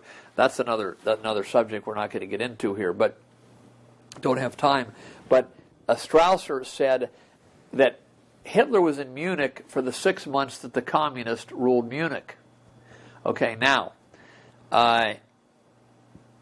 what Strasser said was that in the 20s, when Hitler was rising up through the ranks of the Nazi Party, or was becoming very prominent, he said sometimes over a beer after the meeting, some of the old soldiers, or the soldiers who had been around for a while and knew about the 1919 campaign, which was only a few years earlier, how the von Epps Corps freed Munich from the communists. They said, what was Adolf doing in Munich during the communist occupation? In other words, Adolf Hitler was in Munich for the communist occupation. He said they would usually shrug their shoulders and move on. Strasser was accusing him of working with the communists. Now, and we now have a confirmation of that in a recent history, which we'll get to in just a second. What happened was the communists ruled that city for 6 months, and then the von Epps Corps, of which Otto Strasser was a part, freed Munich from the communists. They were all awarded the von Epps Cross, I believe it was called, the von Epps Cross, for doing that. Hitler came out and was given some kind of a dispensation, which is covered in some of these books, and he was not looked at as being someone who was prosecuted or anything. But in the recent book by the establishment historian who's appeared on C-SPAN and elsewhere from Great Britain, I think he's from Oxford, it's one of the major universities in England, his name is Ian Kershaw, and he came out with a book called Hitler in 1999. In there he says, and quotes it with sources, that Hitler was the go-between between the communist leadership of Munich and the soldiers in parts of the barracks. In other words, he would get the orders from the communist leaders and go and speak and deliver them to the communist to the soldiers in the barracks. And Ian Kershaw says in this history, of course, Hitler history, of course, he's an establishment historian, that this part of Hitler's past is very difficult to reconcile with everything else. Well, I'm telling you how to reconcile it here. Hitler was part Jewish, according to all these arrows that we've pointed, that point that direction. He was searching as a young man, what is my place? He thought the communists might take over all of Europe if Stalin's forces right, and he was trying to find his place. He didn't. It didn't work out, and he then got involved in the Nazi Party. Hitler is one of those individuals, I believe, who could speak with more conviction than those who really believed it. I've met some of these people. If they speak, you feel, gee, this person believes harder than anybody else. You later find out that they really didn't believe that hard. They didn't believe in it at all. And I believe Hitler was one of those people. I'm not saying he didn't believe in what he said at all, but I believe his own desire to be a player in the world leadership was more important than anything that he was saying to the people. Okay, now, so that little punchline is another indication that there's a very strange side of Hitler that nobody knows about. So that nobody has brought together till this point. Let's put it that way. Okay, now we are going to go into the some other facts about the Zionist-Nazi connection, and then we will be finished here.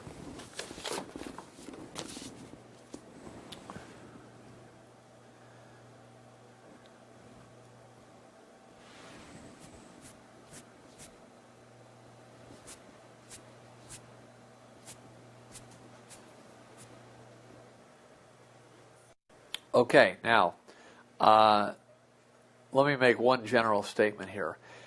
We're not telling you to disregard all the other histories or all the other things you knew about Hitler and Germany and World War II, but we are saying without this information we're explaining here, that there's whole pieces that just don't make any sense. You just have to put them out of your mind and say, that doesn't fit, I just can't deal with it, forget it. We're now giving you a way to fit all the pieces together.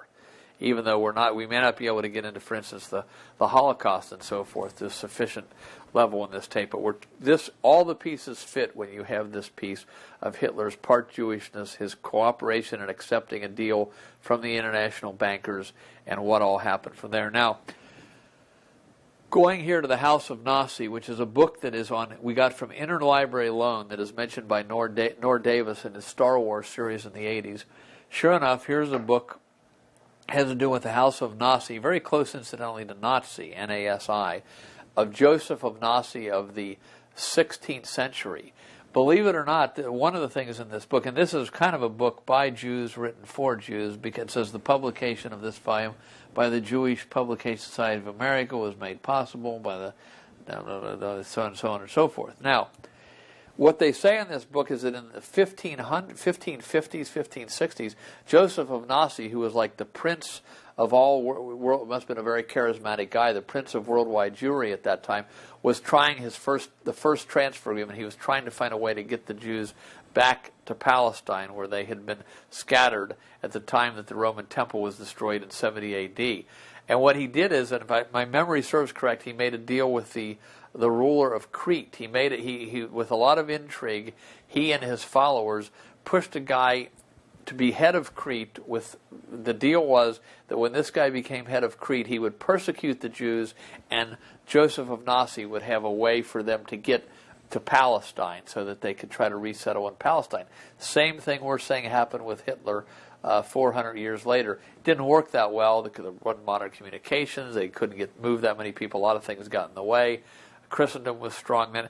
One of the things in this book, Catholics talk about the victory of Lepanto. At that time, Nazi and them were working with the Muslims to try to break up Christendom.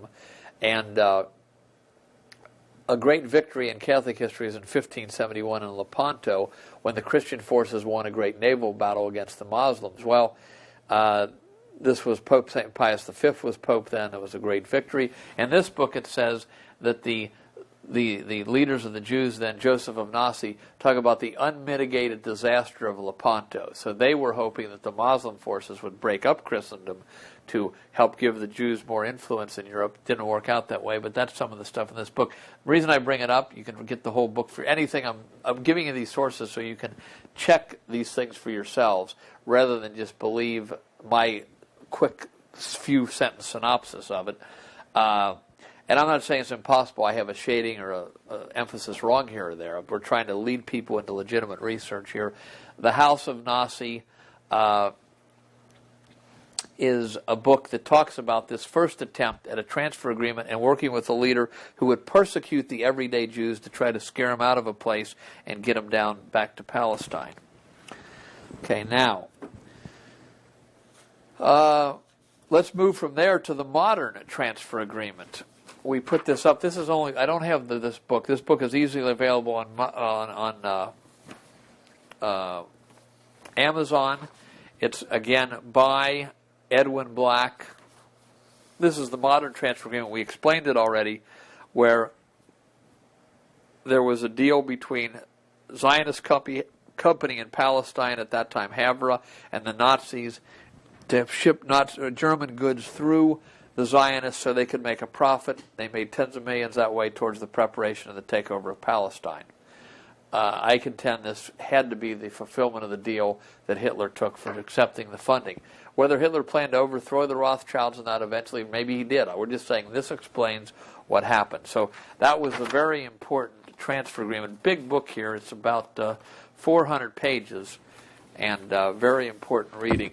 I think he says that 60,000 Jews were transferred in the 30s from Germany and in Europe to down to Palestine. Okay, another book, Ben Hecht. Ben Hecht was a Hollywood writer. He was the assistant to David O. Selznick on the movie Gone with the Wind.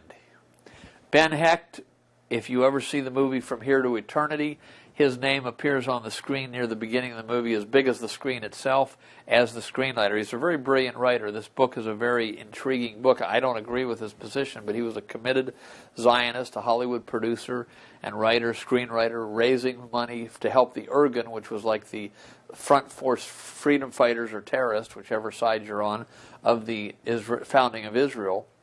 And this whole book Ben Hecht has here is a book about a Hungarian Jew who put out a few mimeograph pamphlets about a Jew named Katzner who had cooperated with the Nazis to and betrayed hundreds of thousands of Jews into concentration camps. And Greenwald was so mad about it, he was a man in his 70s or 80s, that he was trying through this little Xerox or mimeograph method in a few cafes and market squares to pass this out in Israel. Well, the Israeli government overreacted and sued him for libel. And it looked like he was going to be railroaded, but he got one of these former Irgun lawyers who had seen Ben-Gurion and seen the leaders of Israel betray the frontline people over and over again. He became his lawyer. Make a long story short, this was big news in Israel in the mid-50s, didn't make it to the rest of the world. The Irgun lawyer traps Katzner on the stand, proves he collaborated with the Nazis, and then Katzner was assassinated by a mugger a few weeks later to get him out of the way. He was the Secretary of State of Israel at that point. To make a long story short, this is a tale. This book explains the top Zionists preventing people from helping the everyday Jews in these countries. After the war, of course, when people were in all these concentration camps or post-concentration camps, the Zionists were all there trying to get them down to Israel. But there was deals made, and the Nazis and the Zionists were working together. That's what this book shows. Ben Hecht says in here, he says, look, I thought when we had our own country, we would be much better than all the other countries. He says, in effect, Ben-Gurion and our leaders have been worse than the leaders of the other countries. And his book was written in 1961, and it went out of print for a while, but it's back in print now. I'm sure they ran it out of print as fast as they could before the modern era of late 1990s and the internet and on-demand printing, where you can, and it's just hard to keep, and Xeroxing, where you can hardly keep anything from being printed, and nobody can keep anything from being printed. But Ben Hecht, in effect, at the end of this book, just basically says, what is going on? And I'm telling you, what was going on is Nazism and Zionism were two sides of the same coin, one run by committed Jews, the other run by half-Jews. Now, there's an interesting, let's move on from that, because that's basically what you need to know about perfidy for right now. Next thing we're going to talk about is Lenny Brenner's book. This man is still alive. He's in New York City. The name of his book is Zionism in the Age of the Dictators, and boy, I don't have the right, I have this in better form than this, but there you go. Zionism in the Age of the Dictators. This is on the internet at Kodo, CODOH.com. The whole book's on the internet, or you can now get a copy again. And Brenner's written a few books. We're going to mention one other before we quit here. Zionism, revisionism and Nazism is chapter 11. And here's an interesting thing. He gets into why some of the Jews, the Zionists at that time, the top Zionists, we're always talking about the top leaders here, supported Hitler and started the fascist movements in Italy and supported Hitler. And he says what happened was, and many of you watching will know about the Balfour Agreement at the end of World War I, where when England was going to lose to Germany and was looking like we were definitely going to lose, the top Zionists came to the English and said, look, we will bring America into the war on your side in 1917, but you got to promise to help us get Palestine after the war, because we want to resettle Jews in Palestine, have a state there. And Lord Balfour said, yeah, we'll do that, and issued the Balfour Declaration. Well, by the 30s, in the late 20s, a lot of these Jewish leaders like Menachem Begin, who became later Prime Minister of Israel, said, hey, we don't believe the English are ever going to give us Palestine. We got to do something to break up their empire, break up their power. These individuals, the Zionist revisionist, then helped Mussolini found his fascism, were supporting Hitler and working with Adolf Eichmann and so on and so forth. And he goes into this at great length. And a lot of this book, he again is from like a socialist Jewish background, or at least his parents were. And he's like so many of the authors that have written about this, they're just furious the way that their parents and so forth were treated by the Nazis who were fighting the communists. And so it was like I say it was an internecine feud, but that book is very important on many fronts. Now, Brenner, let's see. I wanted to mention something else about Brenner there. Lenny Brenner talked also. Let's see. I lost my train of thought here. Okay, well, let's move on to. Hopefully, I'll come back to that. The Secret World Government is another book written in the 1920s by Major General Count Spiridovich. He was a Russian who came to the United States after the communists took over. He in there talks about the continuity of taking the government further away from the people from Bismarck to Hitler. And one of the things that was happening, there were several things happening after World War I that had the top Jews very worried. One was Henry Ford's book, The International Jew, which I have in the other room but didn't bring in here. You can find that, I'm sure, in many places now.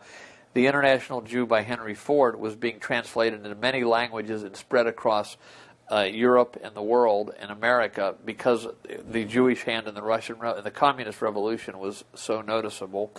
Also, there was a movement between Alsace-Lorraine, France, and Bavaria of Germany to unite and have kind of a Catholic power in Central Europe.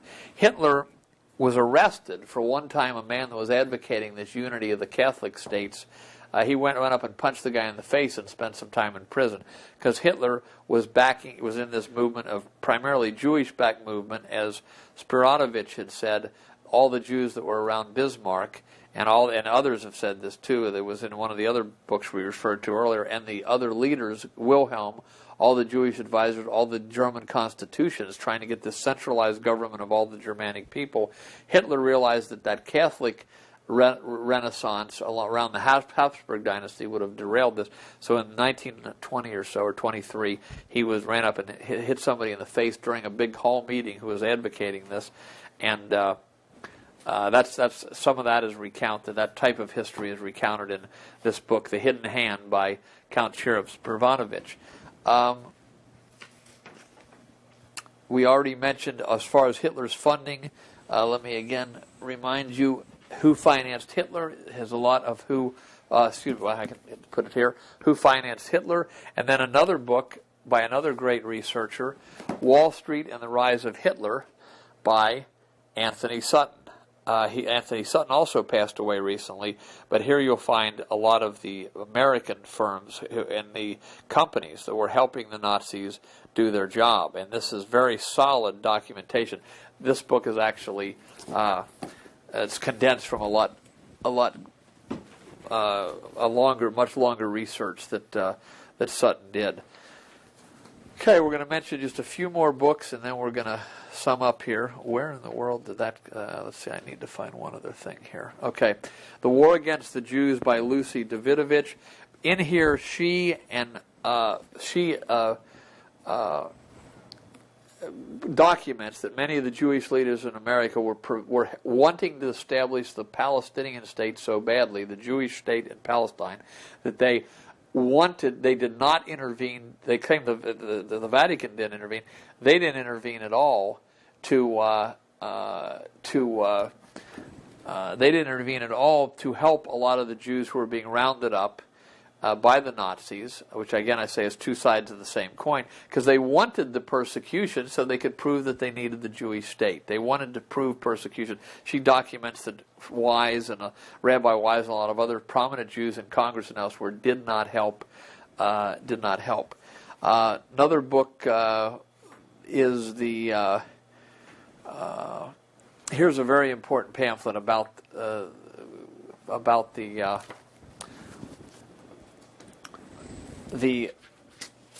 how the Jews were backing fascism and Nazism. This is called The Jews of Italy, and it's put out by the B'nai B'rith, and it's put out in 1938. And I'm trying to find that here. Well, it says 1937 there, but the notes here, if we find the right place in the book, it's 1938. It's put out by the Anti-Defamation League of B'nai B'rith, Jews of Italy, 1938. And what it says in here is how the Zionist had to explain to Mussolini what his job was to be, and Mussolini and Adolf Eichmann, listen to this now, Mussolini and Adolf Eichmann set up training camps for the Irgun in Italy and in many of Hitler's occupied territories. Adolf Eichmann spoke Yiddish. Cardell accuses him states in Adolf Hitler, founder of Israel, which book we referred to earlier, that Eichmann was hiding that he was a full-blooded Jew, that he spoke Yiddish, that he went down to Palestine many times. He set up training camps for the Irgun, and this was all done under Hitler's regime, surely with Hitler's knowledge. How do we explain, if Hitler was what we're told he was, that he's setting up training camps to help the Irgun train so that they can eventually take over Palestine? So this is a very hard-to-find, little-known pamphlet. Here's another book. Can't get away without mentioning this one. You can find it on Amazon. Special Treatment, The Untold Story of Hitler's Third Race. Special Treatment, The Untold Story of Hitler's Third Race. This is a review of it by the Institute for Historical Review.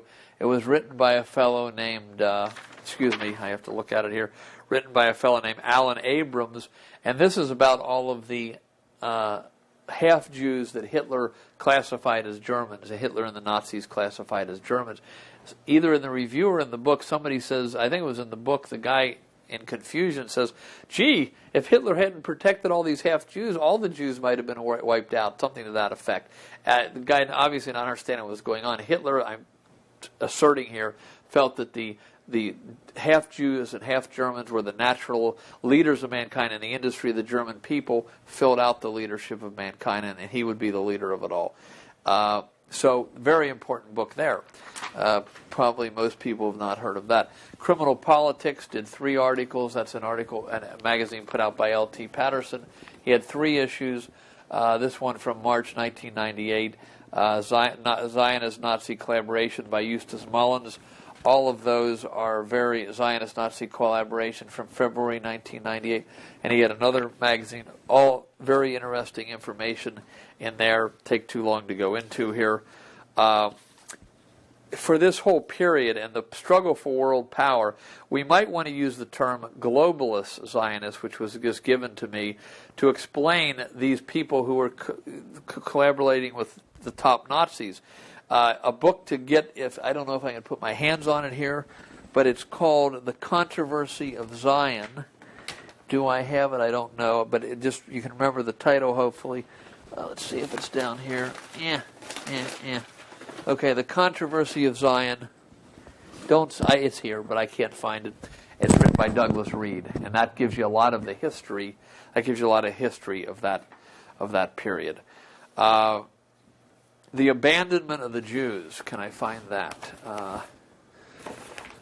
By David Wyman. Another book, The Abandonment of the Jews, another book that brings out the incredible way that the powerful Jews in America wanted a Palestinian state so bad that they allowed the Nazi roundup of the Jews to occur in many countries and the persecution. That made the reason why we have to have a Jewish state. That was and they point out how they could have intervened at many points and they didn't. This is where the revisionists, some of which who want to say that almost no Jews were killed by Hitler or were not rounded up or persecuted, is just not correct. It's just not correct. It goes too far, although the Jews in Hollywood and Steven Spielberg, in their depiction of what happened in the Holocaust, also goes far, and maybe I'll have a little chance to address that near the end of this, which will be very soon. Dr. John Coleman, you can buy it from him, The Life and Death of Rudolf Hess. That's something else that I'll refer to, and that gets to all these connections Hitler had with England. Remember we talked about how the top Jews were backing Bismarck to Hitler, centralize the government of Germany, get rid of the religious unification, just make it a Germanic unification. There's several books, one by Nesta Webster, that in effect talk about the German Bolshevik conspiracy. Nesta Webster might have written, is this what she wrote? I don't even know if this is hers or not. But there's a number of books about how there was a lot of kibitzing, if you will, between German leaders and Jewish leaders leading up to the time of Hitler. Okay, that's another piece of documentation that we do not want to miss here. And Jim Marrs. This is on the site www.thebirdman.com. Selected quotes from Jim Marrs' book Rule by Secrecy. So you get to get his book Rule by Secrecy. He brings in out there a Russian Jew, Alfred Rosenberg, you may have heard of, and the important part he played in forming Hitler's thinking regarding how to handle how to rise to power and so on and so forth. New book out, and gee, if I have it, I know I have a page on it here, but I don't know if I can find it. There's a new book quickly now, but there's a new book out called 51 Documents, Zionist Collaboration with the Nazis. That's by Lenny Brenner. 51 Documents, Zionist Collaboration with the Nazis. So I don't think I have it here, but it's on Amazon. I'll just repeat the title again. 51 Documents, Zionist Collaboration with the Nazis. Okay, so I did just find what I told you I couldn't find. There it is, 51 Documents, Zionist Collaboration with the Nazis by Lenny Brenner. And here's what the book description is. I'm going to read it because it's a good beginning of an ending here. The Nazi era is the most discussed period in history, yet most Jews and other Americans are unaware of the interaction between Zionism and Hitler and Mussolini. The reason is simple and stark. Now remember, Lenny Brenner is himself a Jewish person who is for the Jewish people. The reason is simple and stark. The Zionist record is dishonorable. This book brings to light, and again he's talking about the top Zionists, or maybe many Zionists who are everyday people who are horrified by this information we're talking about here. I'm sure there are. This book brings to light, through the use of actual historical documents, the disservice that the Zionists did to Jews before and during the Holocaust. Some of these documents were published in English decades ago, but are only now seeing the light of day. Others are being translated into English for the first time. Included are documents from Propaganda Minister Goebbels' newspaper, Der Angriff, detailing an SS man's visit to Palestine as the Zionist guest.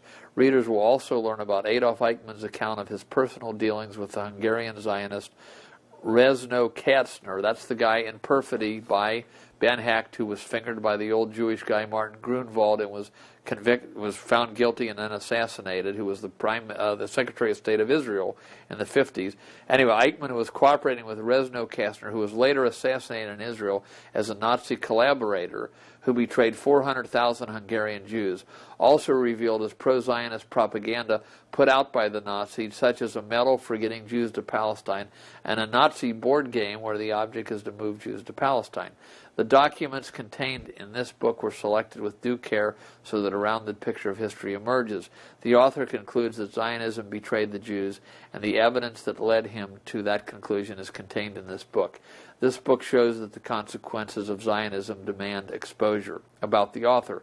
Lenny Brenner has authored 3 critically acclaimed books on Jewish history: Zionism and the Age of the Dictators, which we've shown you, The Iron Wall, Zionist Revisionism, from Jablonski to Shamir, and Jews in America Today. He currently resides in New York City, and I even give his email address here somewhere. Okay, let me come to a conclusion. Start to come to a conclusion. Why I think this is so critical. Why I think this is so critical, this information, is because the top Zionist Jews are now using the Holocaust as a brickbat against humanity to accomplish all sorts of things. One is, I think, the United States has given Israel over $100 billion. Germany has given Israel over $50 billion. What I will suggest to you very strongly, based on this evidence, is that just as the average Jewish people in Europe had nothing to do with their rounding up, the killing of many of them, the starvation and the disease that happened near the end of World War II, and so forth, the average German, the average Pole, the average Christian in Europe had nothing to do with the plans for the Holocaust. It was financed, thought of, organized by the top international bankers of both Jewish and non-Jewish. Many of you have probably heard of George W. Bush's grandfather, or I think it was grandfather Prescott Bush, who was involved in helping to finance and help Hitler up the line. That's in Anthony Sutton's work, I believe. So point is that the average German is and so forth had nothing to do with planning the whole World War II scenario and the so-called Holocaust. I want to talk a little bit about the Holocaust here. What is important to keep in mind here, there may have been many Germans or Poles that got in with guarding the camps or something to try to rise or to go along with the program for their own benefit, but that is not the same as a whole population demanding this happen. Now, the Holocaust, I have to mention briefly here, I look at everything from a theological point of view, and I'm going to put up here another book by Father Dennis Fahey. If one of my friends said to me, the Jewish issue, discussing these things, can be very dangerous for people that don't have a supernatural outlook. So may I strongly recommend that as you delve into these things, you get one of the books by Father Fahey, such as The Kingship of Christ and the Conversion of the Jewish Nation. Fahey is F-A-H-E-Y. And he gives a proper outlook on all these things. I believe, though, that the Hollywood, run, as you can find out in Neil Gabler's book, An Empire of Their Own, founded and run by secularist Jews, they are trying to replace the crucifixion of Christ as the central event in history with the Holocaust, the crucifixion of the Jewish race. Unfortunately, a lot of the facts of the Holocaust, quote-unquote facts, don't hold up. For instance, if anyone wants to come away not believing in gas chambers, and I know that's radical thought for many people, go on the internet, punch in Google David Cole Auschwitz, and I think you'll find on Kodo a 1-hour video you can watch if you have Real Player or some other Windows player or something. The young Jewish guy David Cole, who was on Phil Donahue with a revisionist Bradley Smith in the early 90s, went to Auschwitz, asked questions for an hour, and I don't know how anyone can believe that there were gas chambers at Auschwitz after looking at that thing, looking at that video. The numbers killed at Auschwitz have been reduced in the last 20 years from 4 million to 1 million. There were Jews rounded up, definitely by Hitler. We've told you why. Many were persecuted. David Irving says there were some massacres, but the camps were primarily meant to be a transfer point for Jews to the Middle East, although many Jews were apparently figured to be let die there also. I don't want to minimize that. There were many suffering. These people who say their grandfather, there is an awful lot of survivors, more than one would think, and there's a book out about that now by a Jewish individual named Norman Finkelstein called The Holocaust Industry. I don't know if I could grab it here. The Holocaust Industry by Norman Finkelstein, who at the end has his own mother saying, this came out in the last few years, and I think Finkelstein lost his position at New York City University. He has his mother at the end saying, if everyone who says they are a survivor is, who did Hitler kill? He's making the point of there's so many survivors who are all in excellent health over the last decades. But the point is that while there was Jews rounded up, was Jews killed, there is many problems with the Holocaust story. Hutton Gibson, the father of Mel Gibson, in a recent New York Times magazine article, pointed out the absurdity that 6 million Jews were incinerated in World War II. And of course, that's creating a big controversy. But that was in a few weeks ago, sometime March of 2003, or maybe late February, in a Sunday edition of the New York Times magazine. According to this interview, his wife chimed in, who is his first wife died. This is his second marriage, as it explains in the article, or one of the subsequent articles. Said, well, there weren't even 6 million Jews in Europe at that time, which is also true. So there's many, many problems with the Holocaust story. Michael Hoffman tells us in one of his tapes, the word Holocaust didn't even appear in the dictionary as a capital H until 1980. The Holocaust movie series of 1977 is when the current propaganda that we're facing got started. And today in public schools, almost everything they read has either to do with the Holocaust or slavery. So we want historical accuracy. We want to refute that all of the white Christian descendants of the white Christian nations of Europe need to walk around with a guilt complex for the next from now till eternity, because this just does not fit the facts. What you have is super criminals on all side, the Rothschilds and the Schiffs and the Rockefellers and the more bankers at the top, and Stalin and in Russia, Hitler in Germany, Churchill in England, Roosevelt in the United States, all in my mind super criminals working together, Zionism and Nazism working together in a way that shocks most people. And this is the real side of World War II that puts it all together, and that is the purpose that we tried to bring out in these last few hours with all this documentation. Hitler's motives, he may have wanted to, I'm sure he was, many of his attitudes he expressed of revulsion against the practicing Jews and the Jews, that many of whom were pushing pornography in Germany then as they are in America now. I'm sure those they seemed to me that those were very sincere convictions of his, but there's more to Hitler than meets the eye. He was amoral, a man who did things that could not be reconciled with a moral man by anybody's standards. So at any rate, we don't know we'll end by how we started here. We don't know who will be madder at this tape. The B'nai B'rith, who wants you to believe that the Nazis and Hitler were out to kill every Jew in the world, which I think we've demonstrably proved is absolutely false, or the Aryan nations, who want you to believe that Hitler should be looked at as a kind of demigod and to be emulated. I think we've absolutely disproved that. Not that the world needed that to be disproved, but we've again disproved that here, that that's absolutely false. So we thank you for watching, and we hope that there will be a much more exhaustive documentation of this subject brought out someday. Thank you very much.